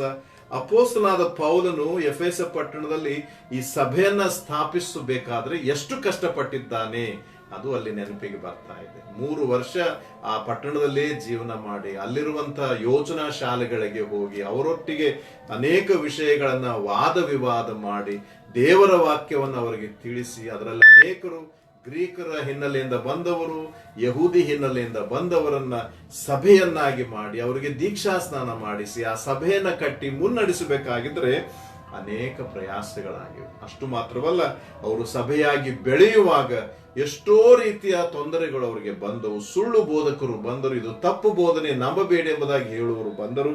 ಅದೆಲ್ಲವುಗಳನ್ನ ತಾಳಿಕೊಂಡು ಮತ್ತೆ ಆಮೇಲೆ ಅವರು ಸಾರಿದ ಪ್ರಯಾಸದಿಂದ ಸಾರುತ್ತಿರುವ ಸುವಾರ್ತೆಯ ನಿಮಿತ್ತವಾಗಿ ಹಿಂಸೆಯನ್ನ ಅನುಭವಿಸಬೇಕಾದಂತ ಪರಿಸ್ಥಿತಿ ಆ ಸಭೆಗೆ ಬಂತು. ನಿನ್ನ ಕೃತ್ಯಗಳನ್ನು ಆದರೂ ಕೂಡ ಆಗಿನ ಕಾಲದವರು ಬಿಟ್ಟು ಕೊಡದೆ ತಮ್ಮ ಸೇವೆಯನ್ನ, ತಮ್ಮ ಕೃತ್ಯಗಳನ್ನ ಮಾಡುತ್ತಾ ಬಂದರು ಎಂಬುದಾಗಿ ಬರೆದಿದೆ. ಅದನ್ನ ಮತ್ತೆ ಮಾಡು. ನೋಡ್ರಿ, ದೇವರು ನಮ್ಮನ್ನ ಯಾವುದನ್ನ ನಾವು ಇಂದಿನ ಸಮಯಕ್ಕೆ ಅನ್ವಯವಾಗುವುದಿಲ್ಲ, ಇಂದಿನ ಸಮಯಕ್ಕೆ ಅದು ಸರಿ ಹೋಗುವುದಿಲ್ಲ, ಇಂದಿನ ವಿಚಾರಕ್ಕೆ ಅದು ಬೇರೆ ಆಗ್ತದೆ ಎಂಬುದಾಗಿ ಅಂದುಕೊಳ್ಳುತ್ತೇವೋ, ಸ್ವಾಮಿ ಅಲ್ಲಿಗೆ ನಮ್ಮನ್ನ ಕಳಿಸ್ತಾ ಇದ್ದಾನೆ, ಅದನ್ನ ಮಾಡು ಎಂಬುದಾಗಿ. ಹೌದು ಪ್ರಿಯೆ, ಕ್ರೈಸ್ತ ಸಭೆಯ ಮೂಲ ಅಸ್ತಿತ್ವ ಸುವಾರ್ತೆ ಸೇವೆಯಾಗಿದೆ. ಈ ಸುವಾರ್ತೆ ಸೇವೆಯನ್ನ ವಿಧಗಳಲ್ಲಿ ನಾವು ವಿಧಗಳಲ್ಲಿ ಮಾಡಿ ಆತನನ್ನ ಮಹಿಮೆ ಪಡಿಸಬೇಕಾಗಿದೆ. ಆತ್ಮಗಳನ್ನ ರಕ್ಷಿಸುವುದು ಸಭೆಯ ಮೂಲ ಉದ್ದೇಶ ಆಗಿದೆ. ಇವತ್ತು ಅದನ್ನ ಬಿಟ್ಟಿದ್ದೇವೆ. ಇವತ್ತು ನಾವು ಸಭೆ ಅಂತಂದ್ರೆ ಭಾನುವಾರದ ಆರಾಧನೆಗೆ ಸೀಮಿತರಾಗಿದ್ದೇವೆ, ಮಕ್ಕಳ ಸ್ನಾನ ದೀಕ್ಷೆಗೆ ಸೀಮಿತರಾಗಿದ್ದೇವೆ, ದೃಢೀಕರಣಕ್ಕೆ ಸೀಮಿತರಾಗಿದ್ದೇವೆ, ಕರ್ತನ ಭೋಜನಕ್ಕೆ ಸೀಮಿತರಾಗಿದ್ದೇವೆ. ಇವುಗಳು ಬೇಡ ಎಂಬುದಾಗಿ ನಾವು ಹೇಳ್ತಾ ಇಲ್ಲ, ಅಥವಾ ದೇವರ ವಾಕ್ಯವೂ ಹೇಳುವುದಿಲ್ಲ. ಅವು ನಮಗೆ ಬೇಕು, ಅವು ಬಹಳ ಅವಶ್ಯ. ಆದ್ರೆ ಬಹಳ ಮೂಲವಾದಂತ ಒಂದು ಸಂಗತಿಯನ್ನ ಈ ದಿನಗಳಲ್ಲಿ ನಾವು ಬಿಟ್ಟಿದ್ದೇವೆ ಎಂಬುದಾಗಿ ಹೇಳಿದ್ರೆ ತಪ್ಪಾಗಲಿಕ್ಕಿಲ್ಲ. ಇವತ್ತಿನ ಸಭೆಗಳು ಬೆಳೆಯುವುದು ಹೇಗೆ ಅಂತ ಹೇಳಿದ್ರೆ, ನಮಗೆ ಹುಟ್ಟಿದ ಮಕ್ಕಳು ಮೊಮ್ಮಕ್ಕಳಿಂದ ಸಭೆಗಳ ಅಸ್ತಿತ್ವದಲ್ಲಿದೆ. ಹೊಸಬರು ಆ ಸಭೆಯಲ್ಲಿ ಸೇರಿಕೊಂಡು ಸಭೆ ಬೆಳೆಯುವಂಥದ್ದಿದೆಯಲ್ಲ, ಅದು ಬಹಳ ಕ್ಷೀಣವಾಗಿದೆ, ಕಡಿಮೆಯಾಗಿದೆ ಎಂಬುದಾಗಿ ಹೇಳಿದ್ರೆ ತಪ್ಪಾಗಲಿಕ್ಕಿಲ್ಲ. ಹೌದು ಪ್ರಿಯರೇ, ಇವತ್ತು ನಮ್ಮ ಬೆಂಚುಗಳಲ್ಲಿ ನಮ್ಮನ್ನೇ ನಾವು ನೋಡ್ತೇವೆ, ನಮ್ಮ ಪೂರ್ವಿಕರು, ನಮ್ಮ ಮುಂದಿರುವವರು, ಹಿಂದಿರುವವರು ನೋಡ್ತೇವೆ. ಆದರೆ ಹೊಸಬರು, ದೇವರ ನಂಬಿಕೆಗೆ ಬರುವವರು, ದೇವರ ಸತ್ಯವೊಂದು ಇದು ಸತ್ಯ ಎಂಬುದಾಗಿ ತಿಳಿದು ಬರುವವರ ಸಂಖ್ಯೆ ನಾವು ಈ ಕಾಲದಲ್ಲಿ ನೋಡುವುದಿಲ್ಲ. ಯಾಕಂದ್ರೆ ಸುವಾರ್ತೆ ಸಾರುವುದನ್ನ ಈಗಿನ ಕಾಲಘಟ್ಟಕ್ಕೆ ತಕ್ಕ ಹಾಗೆ ನಾವು ಮಾರ್ಪಡಿಸಿಕೊಂಡಿದ್ದೇವೆ. ನಾನು ಕೂಡ ಅದರಲ್ಲಿ ಒಬ್ಬನು. ನಾವು ಅದನ್ನು ಮಾರ್ಪಡಿಸಿಕೊ, ಈಗ ಈ ರೀತಿ ಬೇಡ, ಈ ರೀತಿ ಆದ್ರೆ ಹೀಗಾಗತ್ತೆ, ಆ ರೀತಿ ಆದ್ರೆ ಹಾಗಾಗುತ್ತೆ ಎಂಬುದಾಗಿ. ಆದ್ರೆ ಯೇಸು ಸ್ವಾಮಿ ಆ ಸಭೆಗೆ ಹೇಳ್ತಾ ಇದ್ದಾನೆ, ನೀನು ಮೊದಲು ಯಾವ ಕೃತ್ಯಗಳನ್ನ ಮಾಡಿ ಆ ಮೊದಲಿನ ಪ್ರೀತಿಯನ್ನು ಅನುಭವ ಮಾಡುತ್ತಾ ಇದೆಯೋ ಅದನ್ನ ಮಾಡು ಎಂಬುದಾಗಿ. ಬೇಸಿಕ್ ಥಿಂಗ್, ನಮ್ಮ ಸಭೆಯ ಅಸ್ತಿತ್ವ, ನಮ್ಮ ಸಭೆಯ ಗುರುತು ಗುಡ್ ನ್ಯೂಸ್, ಸುವಾರ್ತೆ ಆಗಿದೆ. ಯೇಸು ಕ್ರಿಸ್ತನು ಮಾನವರಿಗೋಸ್ಕರ ಶಿಲುಬೆ ಮೇಲೆ ಪ್ರಾಣ ಕೊಟ್ಟು ಅವರ ಪಾಪ ಪರಿಹಾರ ಮಾಡಿದ್ದಾನೆ ಅಂತ ಏನಿದೆಯಲ್ಲ, ಅದು ನಮ್ಮ ಮೂಲ ಸಿದ್ಧಾಂತ, ಸಭೆಯ ಮೂಲ ಸಿದ್ಧಾಂತ. ಅದನ್ನ ಪ್ರಸಿದ್ಧಿಪಡಿಸುವುದು, ಪ್ರಚಾರ ಮಾಡುವುದು, ಅದರ ಆ ಸತ್ಯವನ್ನ ಜನರಿಗೆ ತಿಳಿಸುವುದು ನಮ್ಮೆಲ್ಲರ ಆದ್ಯ ಕರ್ತವ್ಯವಾಗಿದೆ. ಅದನ್ನು ನಾವು ನಂಬಬೇಕು. ಅದರ ಜೊತೆಯಾಗಿ ಸುವಾರ್ತೆಯ ಇನ್ನೊಂದು ಮುಖ ನ್ಯಾಯವನ್ನ ಸ್ಥಾಪಿಸುವುದು. ಸಭೆಯಲ್ಲಾಗಿರ್ಬೋದು, ಸಮುದಾಯದಲ್ಲಾಗಿರ್ಬೋದು, ನ್ಯಾಯಕ್ಕಾಗಿ ನಾವು ನಿಂತುಕೊಳ್ಳುವುದು, ನ್ಯಾಯದ ಪರವಾಗಿ ನಾವು ನಿಂತುಕೊಂಡು ನ್ಯಾಯವನ್ನ ಸ್ಥಾಪಿಸಿ ಶಾಂತಿಯನ್ನ ಸ್ಥಾಪಿಸುವ ಈ ಸೇವೆ, ಈ ಸುವಾರ್ತೆ ಸೇವೆ ದೇವರು ನಮಗೆ ಕೊಟ್ಟಿದ್ದಾನೆ. ಅದನ್ನು ನಾವು ಆಗಿದ್ದೇವೆ ಅಥವಾ ತಪ್ಪಿ ಹೋಗುತ್ತಾ ಇದ್ದೇವೆ, ಅದನ್ನ ಅಲಕ್ಷೀಕರಿಸಿದ್ದೇವೆ ಎಂಬುದಾಗಿ ಹೇಳಿದರೂ ಕೂಡ ತಪ್ಪಾಗಲಿಕ್ಕಿಲ್ಲ. ನೀನು ಮೊದಲು ಮಾಡುತ್ತಿದ್ದ ಕೃತ್ಯಗಳನ್ನು ಮಾಡು. ನೀನು ದೇವರ ಕಡೆಗೆ ತಿರುಗಿಕೊಳ್ಳದೆ ಹೋದರೆ ನಾನು ಬಂದು ನಿನ್ನ ದೀಪಸ್ತಂಭವನ್ನು ಅದರ ಸ್ಥಳದಿಂದ ತೆಗೆದು ಬಿಡುವೆನು. ಇಲ್ಲಿ ಒಂದು ಎಚ್ಚರಿಕೆ ಕೂಡ ಇದೆ, ಒಂದು ಕೃಪೆಯ ಕರೆ ಇದೆ. ದೇವರ ಕಡೆಗೆ ತಿರುಗಿಕೋ ಎಂಬುದಾಗಿದೆ. ನೀನು ಮೊದಲು ಮಾಡುವ ಆ ಕೃತ್ಯಗಳನ್ನ ಮಾಡು ಎಂಬುದಾಗಿ ಒಂದು ಅಪ್ಪಣೆ ಇದೆ. ಅದರ ಜೊತೆಯಾಗಿ ಒಂದು ಎಚ್ಚರಿಕೆಯನ್ನ ಸ್ವಾಮಿ ಕೊಡ್ತಾ ಇದ್ದೇನೆ. ಯಾಕಂದ್ರೆ ನನ್ನ ಪ್ರಜೆಗಳು ಎಂಬುದಾಗಿ ಒಡಂಬಡಿಕೆಯಲ್ಲಿ ಬಂದಂತಹ ಈ ಜನರು, ನನ್ನನ್ನ ದೇವರು ಎಂಬುದಾಗಿ ಅಂಗೀಕರಿಸಿದ ಈ ಜನರು ನನ್ನ ಆಜ್ಞೆಗಳಿಗೆ ಅನುಸಾರವಾಗಿ ಜೀವಿಸಬೇಕು. ನನ್ನ ಆಜ್ಞೆಗಳನುಸಾರವಾಗಿ ದೇವರ ಸುವಾರ್ತೆ ಭೂಮಿಯಲ್ಲಿ ಅವರು ಪ್ರಚುರಪಡಿಸಬೇಕು ಎಂಬುದನ್ನು ಅಪೇಕ್ಷಿಸುವ ದೇವರು. ನಾವು ಅದರಲ್ಲಿ ತಪ್ಪುವುದಾದ್ರೆ ನಮಗೊಂದು ಎಚ್ಚರಿಕೆಯನ್ನು ಕೊಟ್ಟಿದ್ದಾನೆ. ಆ ಎಚ್ಚರಿಕೆ ಏನಂದ್ರೆ, ದೀಪಸ್ತಂಭವನ್ನು ಅದರ ಸ್ಥಳದಿಂದ ತೆಗೆದು ಹಾಕುವೆನು. ಇದು ಬಹಳ ಘೋರವಾದದ್ದು. ಅಂದ್ರೆ ಸಭೆಯ ಅಸ್ತಿತ್ವವನ್ನೇ ತೆಗೆದು ಹಾಕುತ್ತೇನೆ, ನನ್ನದೊಂದು ಸಭೆ ಇಲ್ಲಿ ಇತ್ತು ಎನ್ನುವಂಥದ್ದು ಬೇಡವೇ ಬೇಡ. ಯಾಕಂದ್ರೆ ಈ ಸಭೆಯಿಂದ ನನ್ನ ಸುವಾರ್ತೆ ಸಾರಲ್ಪಡುವುದಕ್ಕಿಂತ ಅವರು ಬೇರೊಂದು ಸುವಾರ್ತೆಯನ್ನು ಸಾರುತ್ತಿದ್ದಾರೆ. ಅಂದ್ರೆ ಬೇರೆ ರೀತಿಯ ಜೀವನ ಅವರು ಅಳವಡಿಸಿಕೊಂಡಿದ್ದಾರೆ, ಧರ್ಮವಾಗಿ ಇದನ್ನ ಆಚರಣೆ ಮಾಡುತ್ತಾ ಇದ್ದಾರೆ ಎಂಬುದು ಸ್ವಾಮಿಯ ಸಂಗತಿ. ಅಂದ್ರೆ ನಾನು ಬಂದು ನಿನ್ನ ದೀಪಸ್ತಂಭವನ್ನು ಅದರ ಸ್ಥಳದಿಂದ ತೆಗೆದು ಹಾಕುವನು. ಇದು ಎಚ್ಚರಿಕೆಯಾಗಿ ಆ ಸಭೆಗೆ ಆತನು ಬೋಧಿಸ್ತಾ ಇದ್ದಾನೆ. ಪ್ರಿಯರೇ, 6ನೇ ವಚನದಲ್ಲಿ ಬರ್ತದೆ, ಆದ್ರೆ ನಿನ್ನಲ್ಲಿ ಒಳ್ಳೇದುಂಟು. ನೋಡ್ರಿ, ಮತ್ತೆ ಆತನಿಗೆ ಆ ಸಭೆಯಲ್ಲಿದ್ದಂತ ಬಲಹೀನತೆಗಳನ್ನ ತೋರಿಸಿ ಅದಕ್ಕೆ ಬೇಕಾದಂತ ಪರಿಹಾರವನ್ನು ಹೊಂದಿದ ಎಚ್ಚರಿಕೆಯನ್ನು ತಿಳಿಸಿ, ನಿನ್ನಲ್ಲಿರುವಂತ ಒಂದು ಒಳ್ಳೆಯ ಸಂಗತಿ ಏನಂದ್ರೆ, ನಾನು ದ್ವೇಷಿಸುವ ನಿಕೋಲಾಯಿತರ ಕೃತ್ಯಗಳನ್ನು ನೀನು ಸಹ ದ್ವೇಷಿಸುತ್ತಿ ಎಂಬುದಾಗಿ ಬರೆದಿದೆ. ನಿಕೋಲಾಯಿತರು ಎಂಬುದಾಗಿ ಹೇಳಿದ್ರೆ ಇದೊಂದು ದುರ್ಬೋಧನೆ ಮಾಡುವವರ ಗುಂಪು ಎಂಬುದಾಗಿ ಕರೆಯಲ್ಪಟ್ಟಿದೆ. ನಿಕೋಲಾಯಿತರು ಕೇವಲ ಎಫೆಸದಲ್ಲಿ ಮಾತ್ರವಲ್ಲ, ನಾವು ಮುಂದಿನ ಭಾಗದಲ್ಲಿ ಓದುವಾಗ ಅವರು ತುವತೈರ ಅನ್ನುವ ಸಭೆಯಲ್ಲಿ ಕೂಡ ಇದ್ರು, ಪೆರ್ಗಮದಲ್ಲಿ ಕೂಡ ಅವರ ಬಗ್ಗೆ ಉಲ್ಲೇಖವಾಗಿದೆ. ಅವರು ಸಭೆಗಳಲ್ಲೇ ಇರುವವರು, ಸಭೆಯಲ್ಲಿರುವ ಸದಸ್ಯರೇ ಅವರು.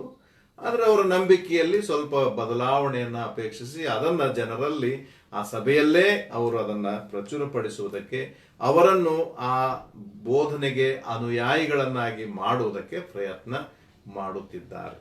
ಅವರನ್ನ ದೇವರು ಅಂದ್ರೆ ಪುನರುತ್ಥಾನನಾದ ಯೇಸು ಸ್ವಾಮಿ ದ್ವೇಷಿಸ್ತಾ ಇದ್ದಾನೆ. ಯಾಕಂದ್ರೆ ಅವರು ಸಾರುವಂತ ಈ ಒಂದು ಸಿದ್ಧಾಂತಗಳಿವೆಯೋ, ಬೋಧನೆಗಳಿವೆಯೋ, ಅವು ಯೇಸು ಸ್ವಾಮಿಯ ಬೋಧನೆಗಳಿಗೆ ವ್ಯತಿರಿಕ್ತವಾಗಿವೆ.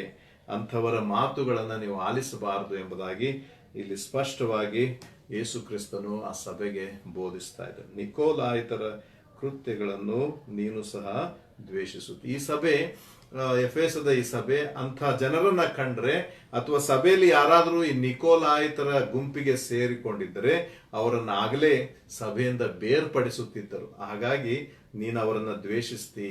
ಅವ್ರಿಗೆ ಅವಕಾಶ ಕೊಡ್ತಿರ್ಲಿಲ್ಲ. ಪ್ರಸಂಗ ಮಾಡ್ಲಿಕ್ಕೆ ಇರ್ಬೋದು, ಅಥವಾ ಮನೆಗಳಿಗೆ ವಿಸಿಟ್ ಬಂದು ಏನೋ ಅದರ ಬಗ್ಗೆ ತರ್ಕ ಮಾಡುವುದಕ್ಕಾಗಿರ್ಬೋದು, ಅವರ ಅವಕಾಶವನ್ನೇ ಕೊಡುತ್ತಿರಲಿಲ್ಲ, ಅವರನ್ನ ದೂರ ಇಡ್ತಾ ಇದ್ರು. ಹಾಗಾಗಿ ನಾನು ದ್ವೇಷಿಸುವ ನಿಕೋಲಾಯಿತರ ಕೃತ್ಯಗಳನ್ನ ನೀನು ದ್ವೇಷಿಸುತ್ತಿ ಎಂಬುದಾಗಿ. ಯಾರು ಈ ನಿಕೋಲಾಯಿತರು ಎಂಬುದಾಗಿ ನೋಡಿದ್ರೆ, ಇದಾಗಲೇ ನಾನು ಹೇಳಿದಂತೆ ದುರ್ಬೋಧನೆಗಳನ್ನ ಮಾಡುವಂತ ಒಂದು ಗುಂಪು.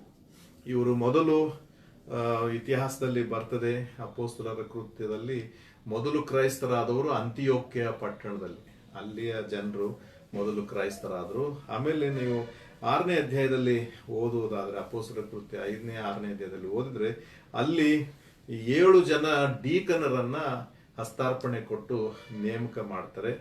ಒಂದು ವ್ಯಾಖ್ಯಾನದ ಪ್ರಕಾರ 7 ಜನರಲ್ಲಿ ಒಬ್ಬರು ಈ ನಿಕೋಲಾಯತ್ ಗುಂಪಿಗೆ ಆತನೇ ಅದನ್ನ ಶುರು ಮಾಡಿದವನು ಎಂಬುದಾಗಿ ಹೇಳ್ತಾರೆ. ಮತ್ತು ಇದರ ಮೂಲ ಬೇರು ಇಲ್ಲಿ ಹುಟ್ಟಿದ್ದಲ್ಲ, ಇದು ಹಳೆ ಒಡಂಬಡಿಕೆಯಲ್ಲಿ ಹುಟ್ಟಿದ್ದು ಎಂಬುದಾಗಿಯೂ ಕೂಡ ಹೇಳ್ತಾರೆ. ಅಲ್ಲಿ ಬಿಳಾಮನ ಕತೆ ನಮಗೆ ಗೊತ್ತಿದೆ. ಬಿಳಾಮನು ಬಾಲಾಕನು, ಇವು ನಿಮಗೆ ಗೊತ್ತಿರಬೇಕು. ಬಾಲಾಕ್ ಮತ್ತು ಬಾಲಾಕ್ ಅರಸನು, ಮೋವಾಬ್ ದೇಶದ ಅರಸನು, ಇಸ್ರಾಯೇಲರು ಅವರ ಭೂಮಿಯಲ್ಲಿ ಪ್ರಯಾಣ ಮಾಡಿ ಬಂದಲ್ಲಿ ಇಳ್ಕೊಂಡಾಗ ಅವರಿಗೆ ವಿರುದ್ಧವಾಗಿ ಶಪಿಸುವುದಕ್ಕಾಗಿ ಬಿಳಾಮನನ್ನ ಅವರು ಉಪಯೋಗ ಮಾಡ್ತಾರೆ ಅಲ್ವಾ. ಆ ಬಿಳಾಮನದೇ ಆದಂತ ಒಂದು ಸಿದ್ಧಾಂತ, ಒಂದು ತತ್ವ ಇತ್ತಂತೆ ಆಗಿನ ಕಾಲದಲ್ಲಿ. ಆತನನ್ನ ಹಿಂಬಾಲಿಸುವ ಜನರಿದ್ರಂತೆ. ಯಾಕಂದ್ರೆ ಆತನು ಹೇಳುವುದಾದ್ರೆ ಅದು ಕಾರ್ಯ ಹಾಗೆ ನಡೀತಿತ್ತು ಎಂಬುದಾಗಿ. ಅದಕ್ಕೆ ಬಾಲಾಕನು ಆತನನ್ನ ಕರೆಸಿ ಹೇಳ್ತಾ ಇದ್ದಾನೆ, ಇಲ್ಲಿ ಒಂದು ದೊಡ್ಡ ಜನಾಂಗ ಮಿಡತೆ ಹಾಗೆ ಕಾಣ್ತಾ ಇದೆ, ಅವರನ್ನ ಶಪಿಸು, ಇಲ್ದಿದ್ರೆ ಅವರಿಗೆ ನಮಗೆ ವಿರುದ್ಧವಾಗಿ ಯುದ್ಧ ಮಾಡಿ ನಮ್ಮ ದೇಶವನ್ನು ಆಕ್ರಮಿಸಿಕೊಳ್ತಾರೆ, ಆದ್ರಿಂದ ದಯವಿಟ್ಟು ಅವರನ್ನ ಶಪಿಸು ಎಂಬುದಾಗಿ ಆತನು ಅವನಿಗೆ ಹೇಳ್ತಾನೆ. ಅಂದ್ರೆ ಶಪಿಸುವುದಕ್ಕೂ ಆಶೀರ್ವದಿಸುವುದಕ್ಕೂ ಆತನಲ್ಲಿ ಏನೋ ಒಂದು ಶಕ್ತಿ ಇದೆ ಅಂತ ಜನರು ನಂಬಿಕೊಂಡಿದ್ದರು ಅಲ್ವಾ. ಆ ನಂಬಿಕೆಯಿಂದಾಗಿ ಪ್ರಖ್ಯಾತಿಗೊಂಡಿದ್ದ ಆತನ ಅನುಯಾಯಿಗಳಿದ್ರು ಬೇರೆ ಬೇರೆ ಕಡೆಗಳಲ್ಲಿ. ಆತನನ್ನ ಕರೆಸಿ ಈ ದಿವಸ ಒಳ್ಳೇದಾಗುತ್ತಾ ಕೆಟ್ಟದ್ದಾಗುತ್ತಾ ಹೇಗಾಗುತ್ತೆ ಎಂಬುದಾಗಿ ನೋಡ್ತಾ ಇದ್ರು. ಅಂತ ಬಿಳಾಮನನ್ನ ನಾವು ಯಾರಿಗೆ ಈಗಿನ ಕಾಲದಲ್ಲಿ ಹೋಲಿಸಬಹುದಂದ್ರೆ, ಕೆಲವು ಕಡೆ ಇರ್ತಾರೆ ಮಾಟ ಮಾಡುವವರು ಅಂತ ಇರ್ತಾರೆ. ನಿಮಗೆ ಇವತ್ತು ನಿಮ್ಮ ಬಿಸ್ನೆಸ್ ಹಾಳಾಗಬೇಕಾದ್ರೆ ನಿಮಗೆ ವಿರೋಧಿಗಳು ಮಾಟ ಮಾಡಿಸ್ತಾರೆ ಅಂತ ಹೇಳ್ತಾರೆ. ನಾವು ಚಿಕ್ಕವರಾಗಿದ್ದಾಗ ಈ 3 ದಾರಿ ಕೂಡುವಲ್ಲಿ ಉಪ್ಪು, ಆಮೇಲೆ ಒಂದು ದೊಡ್ಡ ಸೂಜಿಗೆ 3 ನಿಂಬೆಹಣ್ಣು, 3 ಒಣ ಮೆಣಸಿನಕಾಯಿ ಚುಚ್ಚಿ ಅದ್ರ ಮೇಲೆ ಉಪ್ಪು ಹಾಕಿ ಸ್ವಲ್ಪ ಕುಂಕುಮ ಏನೇನು ಹಾಕಿ 3 ದಾರಿ ಕೂಡುವಲ್ಲಿ ಇಡ್ತಾ ಇದ್ರು. ಅವಾಗ ನಮಗೊಂದು ಎಲ್ಲರೂ ಏನ್ ಹೇಳ್ತಾ ಇದ್ರು ಅಂದ್ರೆ, ಅದನ್ನ ದಾಟಬಾರದು ಎಂಬುದಾಗಿ. ನೀವು ದಾಟಿದ್ರೆ ನಿಮ್ಮ ಕಾಲಿಗೆ ಗಾಯ ಆಗ್ತದೆ, ನಿಮಗೆ ತೊಂದರೆ ಆಗ್ತದೆ, ನಿಮಗೆ ಹಾಗಾಗ್ತದೆ ಎಂಬುದಾಗಿ ಒಂದು ನಂಬಿಕೆ. ನಾವು ಓಡಾಡುವಾಗ ಎಲ್ಲಾದ್ರೂ ಅಂಥದ್ದನ್ನ ಕಂಡ್ರೆ ಭಯ ಆಗ್ತಾ ಇತ್ತು, ಅಯ್ಯೋ ಅದನ್ನ ದಾಟಿದ್ರೆ ಏನೋ ರೋಗ ಬರ್ತದೆ ಅಂತೇಳಿ. ಅದು ನಿಜವೋ ನಿಜವಲ್ಲವೋ ಬೇರೆ ವಿಷಯ. ಆದ್ರೆ ಮಾಟಗಾರರು, ಈ ಬಿಳಾಮನನ್ನು ಕೂಡ ಒಂದು ರೀತಿಯಲ್ಲಿ ಮಾಟಗಾರಿಕೆಗೆ ಹೋಲಿಕೆ ಮಾಡಬಹುದು. ಅವನು ಜನರಿಗೆ ಒಳ್ಳೇದಾಗೋದಕ್ಕೂ ಕೆಟ್ಟದ್ದಾಗೋದಕ್ಕೂ, ಇನ್ನೊಬ್ಬರ ಮನೆ ಮುರಿಯುವುದಕ್ಕೂ ಹಾಳು ಮಾಡೋದಕ್ಕೂ ಅವನಲ್ಲಿ ಒಂದು ಶಕ್ತಿ ಇತ್ತು. ಆ ಶಕ್ತಿಯನ್ನ ಅರಸರಿಗೂ ಕೂಡ ಗೊತ್ತಿರುವಷ್ಟರ ಮಟ್ಟಿಗೆ ಪ್ರಸಿದ್ಧಿಯನ್ನ ಪಡೆದಿತ್ತು. ಆತನ ಅನುಯಾಯಿಗಳಿದ್ರು. ಅದರ ಇನ್ನೊಂದು ರೂಪ ಈ ನಿಕೋಲಾಯಿತರು ಎಂಬುದಾಗಿ ಹೇಳ್ತಾರೆ. ನೀವು ಅದನ್ನೇ ಈ ನಿಕೋಲಾಯಿತರ ಕುರಿತಾಗಿ ನಾವು ಇದೇ ದೇವರ ವಾಕ್ಯದಲ್ಲಿ ಬೇರೆ ಬೇರೆ ಕಡೆ ಬಹಳಷ್ಟು ವಿಷಯಗಳನ್ನ ತಿಳ್ಕೊಳ್ಬಹುದು. ಇದೇ 2ನೇ ಅಧ್ಯಾಯದ ಮುಂದಿನ ಭಾಗದಲ್ಲಿ ಅಲ್ಲಿ 14ನೇ ವಚನದಲ್ಲಿ ಬರೆದ, ವಿಗ್ರಹಕ್ಕೆ ನೈವೇದ್ಯ ಮಾಡಿದ ಪದಾರ್ಥಗಳನ್ನು ತಿನ್ನುವುದರಲ್ಲಿಯೂ ಜಾರತ್ವ ಮಾಡುವುದರಲ್ಲಿಯೂ ಇಸ್ರಾಯೇಲರು ಮುಗ್ಗರಿಸಿ ಬೀಳಬೇಕೆಂದು ಬಿಳಾಮನು ಬಾಲಾಕನಿಗೆ ಹೇಳಿದ ದುರ್ಬೋಧನೆಯನ್ನು ಅವಲಂಬಿಸುವವರು ನಿನ್ನಲ್ಲಿದ್ದಾರೆ. ಇವರನ್ನೇ ನಿಕೋಲಾಯಿತರು ಅಂತ ಕರೆಯೋದು. ಅವರು ಈ ಒಂದು ವಿಗ್ರಹಕ್ಕೆ ನೈವೇದ್ಯ ಮಾಡಿದ ಪದಾರ್ಥಗಳನ್ನ ತಿನ್ನಬಹುದು ಎಂಬುದಾಗಿ. ಯಹೂದ್ಯರು ಆ ವಿಷಯದಲ್ಲಿ ಬಹಳ ಸ್ಟ್ರಿಕ್ಟ್ ಆಗಿದ್ರು. ಅವರು ಅದನ್ನ ವಿಗ್ರಹಗಳಿಗೆ ಅರ್ಪಣೆ ಮಾಡಿದ ಆಹಾರ ಪದಾರ್ಥಗಳನ್ನ ತಿಂತಿರ್ಲಿಲ್ಲ. ಅದನ್ನ ನಾವು ಶದ್ರಾಕ್ ಮೇಷಕ್ ಅಬೇದ್ನೆಗೋ ಅವರ ಕಥೆಯಲ್ಲಿ ನೋಡಬಹುದು. ಅವರು ಮತ್ತು ದಾನಿಯೇಲ್ 4 ಜನ ಅವರು ಅರಸನ ಹತ್ರ ಅಥವಾ ಅಲ್ಲಿ ಅಡಿಗೆ ಮಾಡುವ ಇನ್ಚಾರ್ಜ್ ಹತ್ರ ಬಂದು ಹೇಳ್ತಾರೆ, ನಮಗೆ ಊಟಕ್ಕೆ ತರಕಾರಿ ಕೊಟ್ಟರೆ ಸಾಕು, ಇದೆಲ್ಲ ಊಟ ಮಾಡೋದಿಲ್ಲ, ದಯಮಾಡಿ ನಮ್ಗೆ ಏನಾದ್ರೂ ಸಹಾಯ ಮಾಡಿ ಎಂಬುದಾಗಿ ಕೇಳ್ತಾರೆ. ಅಂದ್ರೆ ಈ ನೈವೇದ್ಯಗಳಿಗೆ ಅರ್ಪಿತವಾಗಿ ಮೊದಲು ಅಲ್ಲೆಲ್ಲ ಆಹಾರ ಕೊಡಬೇಕಾಗಿದ್ರೆ ಅಲ್ಲಿ ಪ್ರತಿಮೆಗೆ ಅರ್ಪಿತವಾಗಿ ನಂತರ ಎಲ್ಲರೂ ಊಟ ಮಾಡ್ತಾ ಇದ್ರು. ಇದನ್ನು ಕೂಡ ಹಾಗೆ ಮಾಡೋದ್ರಿಂದ ಯಹೂದ್ಯರಿಗೆ ನಿಷೇಧವಾಗಿತ್ತು. ನಿಷೇಧಿಸಲ್ಪಟ್ಟಂತ ಆಹಾರ ವಿಗ್ರಹಗಳಿಗೆ ಅರ್ಪಿಸಿ ಕೊಟ್ಟಂತ ಅಂಥದ್ದನ್ನು ತಿನ್ನಬಹುದು ಎಂಬುದಾಗಿ ಬೋಧಿಸುವ ಈ ಗುಂಪು. ಅದೇನು ತೊಂದರೆ ಇಲ್ಲ, ಅದೇನಾಗುತ್ತೆ, ಅದೊಂದು ವಿಗ್ರಹ ಅದಕ್ಕೆ ಹಾಕಿದ್ರೆ ಏನಾಗುತ್ತೆ, ಆಹಾರನೇ, ಅದರ ರುಚಿಯನ್ನು ಕಡಿಸ್ಕೊಳ್ತದ, ಏನಾಗುತ್ತೆ, ಸುಮ್ಮನೆ ಅದೆಲ್ಲ ಹೇಳ್ತಾರೆ, ತಿನ್ಬಹುದು ಎಂಬುದಾಗಿ ಪ್ರತಿಪಾದಿಸುವಂಥದ್ದು. ಮತ್ತೆ ಜಾರತ್ವ ಮಾಡುವುದರಲ್ಲಿಯೂ, ಅಂದ್ರೆ ಈ ಎಫೆಸ ಪಟ್ಟಣ ಸುತ್ತಮುತ್ತಲಿನ ಪ್ರದೇಶಗಳಲ್ಲಿ ವ್ಯಾಪಾರ ವಿನಿಮಯ ಹೆಚ್ಚಾಗ್ತಾ ಇತ್ತು, ಹಣ ಇತ್ತು. ನಾನು ಇದಾಗಲೇ ಹೇಳಿದ ಹಾಗೆ ಆರ್ತಿಮಿ ದೇವಿ ಡಯಾನಾ ಟೆಂಪಲ್ ನಲ್ಲಿ ಅಫಿಷಿಯಲ್ ಆಗಿ ಅಲ್ಲಿ ವೇಷವಾಟಿಕೆ ನಡೆಯುತ್ತಾ ಇತ್ತು. ಜನರಲ್ಲಿ ಸಾಕಷ್ಟು ಹಣ ಎಲ್ಲ ಇದ್ದದ್ರಿಂದ ಬಹಳ ಒಂದು ರಾತ್ರಿ ಎಲ್ಲ ಮಲಗದೆ ಬಹಳ ಕೆಟ್ಟದಾದಂತ ಅನೈತಿಕ ಕಾರ್ಯಗಳಲ್ಲಿ ಆ ಜನರು ತೊಡಗಿಸಿಕೊಳ್ತಾ ಇದ್ರು. ಅದನ್ನ ತಪ್ಪು ಎಂಬುದಾಗಿ ಅವರು ಯಾರು ಹೇಳ್ತಿರ್ಲಿಲ್ಲ. ಅದವರು ಸ್ವಾತಂತ್ರ್ಯ ಎಂಬುದಾಗಿ. ಯಾರು ಪೊಲೀಸರು ಅಥವಾ ಸೈನಿಕರು ಆಗಿನ ಕಾಲದಲ್ಲಿ ಅವ್ರನ್ನ ಅರೆಸ್ಟ್ ಮಾಡೋದಾಗ್ಲಿ, ಅವ್ರಿಗೆ ನ್ಯಾಯ ವಿಚಾರಣೆ ಮಾಡೋದಾಗ್ಲಿ ಯಾವುದೂ ನಡೀತಿರ್ಲಿಲ್ಲ. ಎಲ್ಲರೂ ಸ್ವತಂತ್ರರಾಗಿರ್ಬೇಕು. ಬರೀ ಅಲ್ಲಿ ಒಂದೇ ಸಮಸ್ಯೆ ಏನಂದ್ರೆ, ಕೈಸರನಿಗೆ ವಿರೋಧವಾಗಿ ಯಾರಾದ್ರೂ ಮಾತಾಡಿದ್ರೆ, ದೇಶದ ವಿಚಾರವಾಗಿ ಯಾರಾದ್ರೂ ತಪ್ಪಾದ ಸಂದೇಶ ಕೊಡು, ಅಂಥವರಿಗೆ ಶಿಕ್ಷೆ ಕೊಡ್ತಾ ಇದ್ರು ವಿನಃ ಇವರು ನೈತಿಕವಾಗಿ ನೀನು ಯಾವ ರೀತಿ ಇದ್ರು ಅನೈತಿಕ ಕಾರ್ಯಗಳನ್ನ ಮಾಡುತ್ತಿದ್ದರೂ ಕೂಡ ನಿನಗೆ ಯಾವ ಭಯವಿಲ್ಲದೆ ಆ ಪಟ್ಟಣದಲ್ಲಿ ಜೀವಿಸಬಹುದು. ಅಂಥ ಒಂದು ಸ್ಥಿತಿಯಲ್ಲಿತ್ತು. ಅದನ್ನ ಖಂಡಿಸಲಿಲ್ಲ ಅವರು.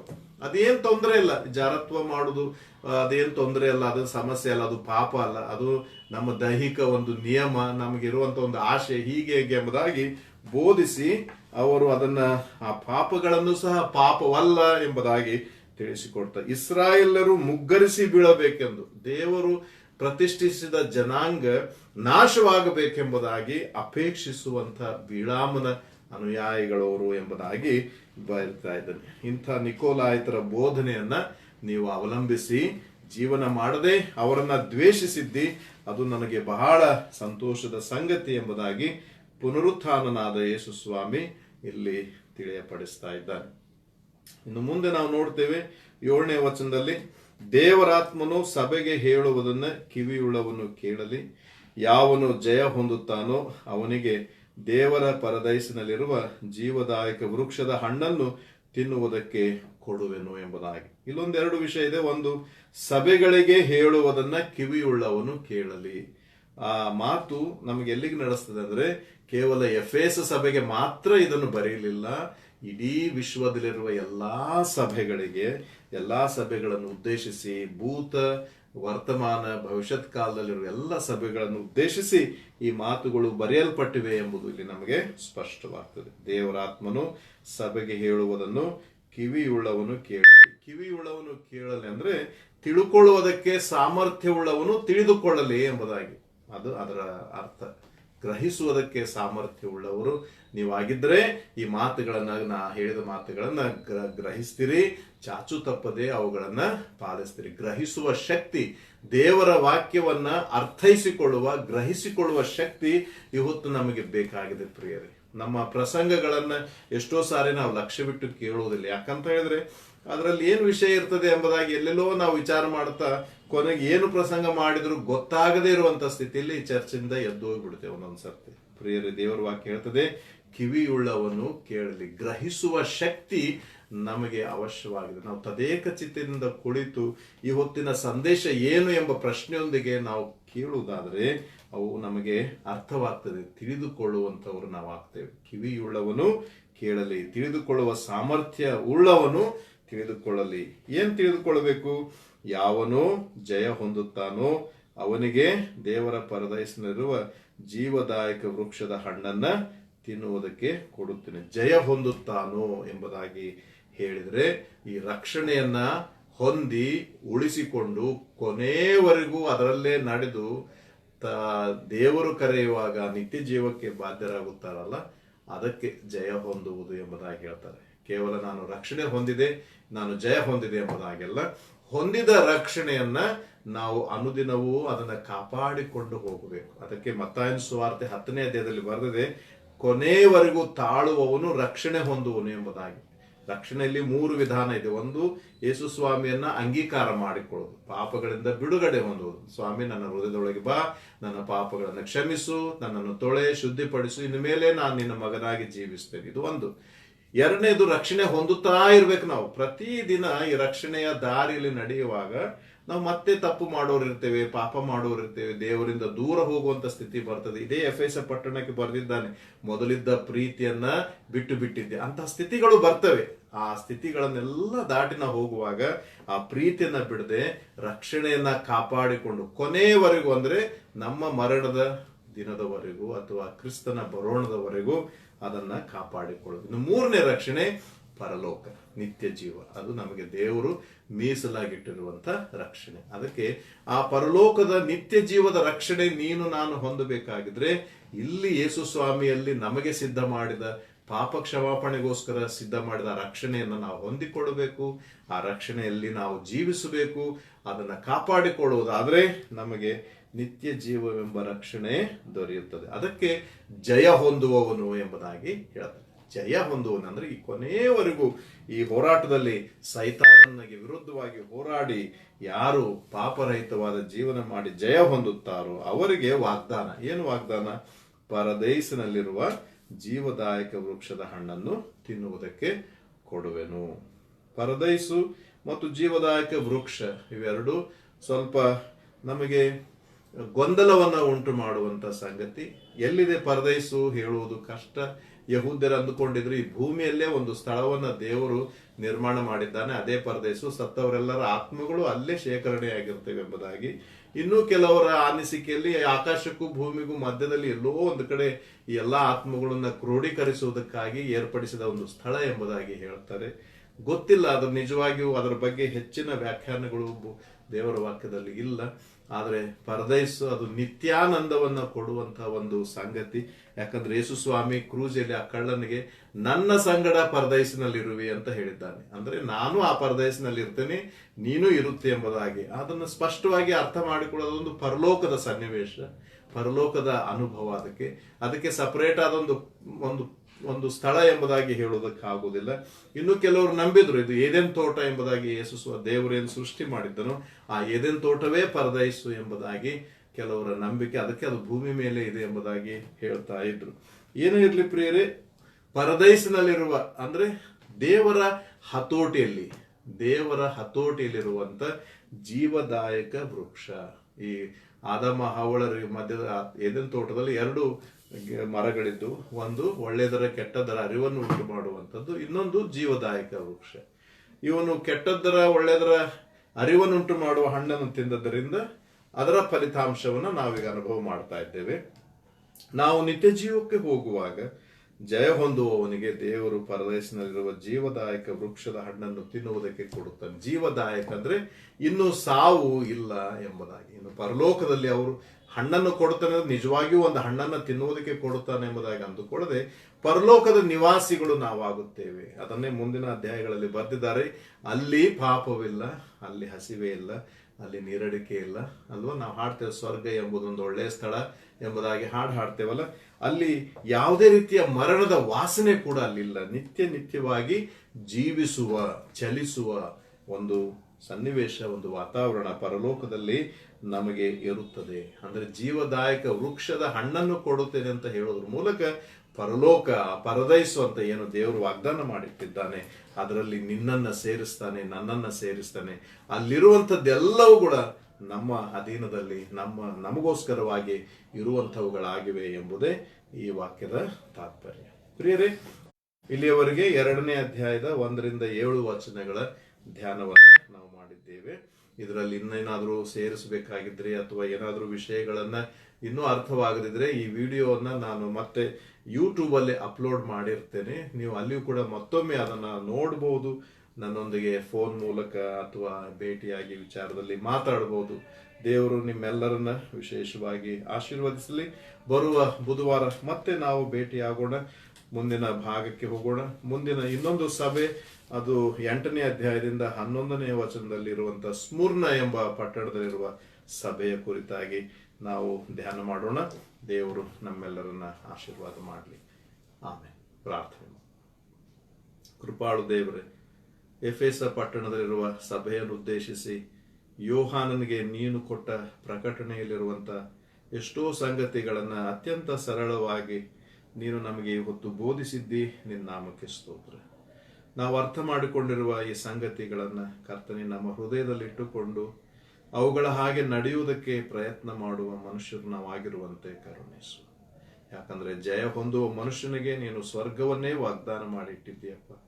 ಈ ಲೋಕದ ನಮ್ಮ ಕರ್ತನೆ ವಿಶ್ವಾಸದ ಯಾತ್ರೆಯಲ್ಲಿ ನಾವು ವಿಶ್ವಾಸಿಗಳಿಂದ ಅವಿಶ್ವಾಸಿಗಳಾಗುವ ಹಾಗೆ ಅನೇಕ ಘಟನೆಗಳು ನಮ್ಮ ಮಧ್ಯದಲ್ಲಿ ನಡೆಯುತ್ತವೆ.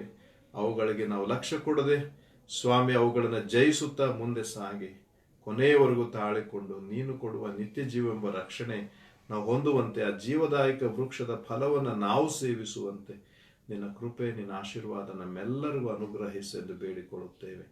ಮತ್ತೊಂದು ಆವರ್ತಿ ಕರ್ತನೆ, ಕೊರೋನಾ ಎಂಬ ವೈರಾಣುವಿನ ಕುರಿತಾಗಿ ಇತರ ಎಲ್ಲಾ ಜಡ್ಡು ಜಾಪತ್ರೆಗಳ ಕುರಿತಾಗಿ ನಿನ್ನ ಸನ್ನಿಧಿಯಲ್ಲಿ ಪ್ರಾರ್ಥಿಸ್ತೇವೆ. ಸ್ವಾಮಿ, ನೀನೇ ನಮಗೆ ದೇವರು ಕರ್ತ, ತಲತಲಾಂತರಗಳಿಂದಲೂ ನಮ್ಮ ವಾಸಸ್ಥಾನವು ನೀನೇ ಆಗಿದೆಯಪ್ಪ. ಆದ್ದರಿಂದ ನಾವು ನಿನ್ನ ಮೇಲೆ ಭರವಸೆ ಬಿಟ್ಟಿದ್ದೇವೆ. ಈ ಸಮಸ್ತವನ್ನ ಹತೋಟಿಗೆ ತೆಗೆದುಕೊಂಡು ಸಹಜ ಸ್ಥಿತಿಗೆ ಮರಳಿಸುವ ಶಕ್ತಿ ನಿನಗೆ ಮಾತ್ರ ಇದೆ ಎಂಬುದನ್ನು ನಾವು ಬಲ್ಲೆವು, ಅದನ್ನು ನಂಬುತ್ತೇವೆ. ಯೇಸುವೆ, ಎಲ್ಲ ಘನಮಾನ ಮಹಿಮೆ ನಿನಗೆ ಸಲ್ಲಿಸ್ತೇವೆ. ನೀನು ಸರ್ವಶಕ್ತನು ಸ್ವಾಮಿ. ಈ ಒಂದು ವಿಪತ್ತಿನಿಂದ, ಈ ಭಯದಿಂದ ನಮ್ಮೆಲ್ಲರನ್ನ ಬಿಡುಗಡೆ ಮಾಡಿ, ನಮ್ಮ ಮಕ್ಕಳು, ನಾವು, ತಂದೆ ತಾಯಿಗಳು ಎಲ್ಲರೂ ಕರ್ತನೆ ನಿಶ್ಚಿಂತೆಯಿಂದ ಜೀವಿಸುವ ಕೃಪೆ ನೀನು ಮತ್ತೆ ನಮಗೆ ಅನುಗ್ರಹಿಸಿಕೊಡೆಂದು ಈ ಚಿಕ್ಕ ಪ್ರಾರ್ಥನೆಯನ್ನು, ಈ ನಮ್ಮ ಧ್ಯಾನವನ್ನು ನಮ್ಮೆಲ್ಲರನ್ನು ನಿನ್ನ ಕರಗಳಿಗೆ ಒಪ್ಪಿಸಿದ್ದೇವೆ. ಈ ರಾತ್ರಿ ಒಳ್ಳೆ ವಿಶ್ರಾಂತಿ ನಮಗೆ ಅನುಗ್ರಹಿಸಿ ಕರುಣಿಸಬೇಕಾಗಿ ಯೇಸು ಕ್ರಿಸ್ತನ ನಾಮದಲ್ಲಿ ಬೇಡಿದ್ದೇವೆ ನಮ್ಮ ತಂದೆಯೇ, ಆಮೆನ್. ಪರಲೋಕದಲ್ಲಿರುವ ನಮ್ಮ ತಂದೆಯೇ, ನಿನ್ನ ನಾಮವು ಪರಿಶುದ್ಧವೆಂದು ಎಣಿಸಲ್ಪಡಲಿ, ನಿನ್ನ ರಾಜ್ಯವು ಬರಲಿ, ನಿನ್ನ ಚಿತ್ತವು ಪರಲೋಕದಲ್ಲಿ ನೆರವೇರುವ ಪ್ರಕಾರ ಭೂಲೋಕದಲ್ಲಿಯೂ ನೆರವೇರಲಿ. ನಮ್ಮ ಅನುದಿನದ ಆಹಾರವನ್ನು ಈ ಹೊತ್ತು ನಮಗೆ ದಯಪಾಲಿಸು. ನಮಗೆ ತಪ್ಪು ಮಾಡಿದವರು ನಾವು ಕ್ಷಮಿಸುವಂತೆ ನೀ ನಮ್ಮ ತಪ್ಪುಗಳನ್ನು ಕ್ಷಮಿಸು. ನಮ್ಮನ್ನು ಶೋಧನೆಯೊಳಗೆ ಸೇರಿಸದೆ ಕೇಡಿನಿಂದ ತಪ್ಪಿಸು. ಯಾಕಂದರೆ ಫಲವು ಮಹಿಮೆ ಸದಾ ಕಾಲವು ನಿನ್ನವೇ ಸ್ವಾಮಿ, ಆಮೆನ್. ಕರ್ತನಾದ ಯೇಸುವಿನ ಕೃಪೆ, ತಂದೆಯಾದ ದೇವರ ಆಶೀರ್ವಾದ ಮತ್ತು ಸಹವಾಸ ಈಗಲೂ ಯಾವಾಗಲೂ ಸದಾ ಕಾಲವು ನಿಮ್ಮೆಲ್ಲರ ಸಂಗಡ ವಾಸವಾಗಿದ್ದು ಕಾಪಾಡಲಿ, ಆಮೆನ್. ತುಂಬಾ ವಂದನೆಗಳು ಪ್ರಿಯ ಸಹೋದರಿಯರೇ, ಸಹೋದರರೇ. ಇಷ್ಟೊತ್ತಿನವರೆಗೆ ನನ್ನೊಂದಿಗೆ ನೀವು ಸೇರಿಕೊಂಡು ಈ ವಾಕ್ಯ ಧ್ಯಾನ ಮಾಡಿದ್ದೀರಿ. ದೇವರು ನಿಮ್ಮನ್ನು ಆಶೀರ್ವಾದ ಮಾಡಲಿ. ಆರೋಗ್ಯವಾಗಿರ್ರಿ, ನಿಮ್ಮ ಆರೋಗ್ಯವನ್ನು ಕಾಪಾಡಿಕೊಳ್ಳ್ರಿ. ನಮ್ಮ ಸುತ್ತಲೂ ವಾತಾವರಣ ತುಂಬಾ ಕಲುಷಿತವಾಗಿದೆ. ಆದ್ರಿಂದ ಅನಾವಶ್ಯಕವಾಗಿ ದಯವಿಟ್ಟು ಹೊರಗೆ ಬರದೆ ನಿಮ್ಮ ಆರೋಗ್ಯವನ್ನ, ಕುಟುಂಬದವರ ಆರೋಗ್ಯವನ್ನ ಕಾಪಾಡಿಕೊಳ್ಳಬೇಕಾಗಿ ಬೇಡ್ತೇನೆ. ನಿಮ್ಮೆಲ್ಲರಿಗೂ ದೇವರು ತನ್ನ ಸುರಕ್ಷತೆಯನ್ನು ಅನುಗ್ರಹಿಸಿ ಕಾಪಾಡಲಿ. ನಮಸ್ಕಾರ.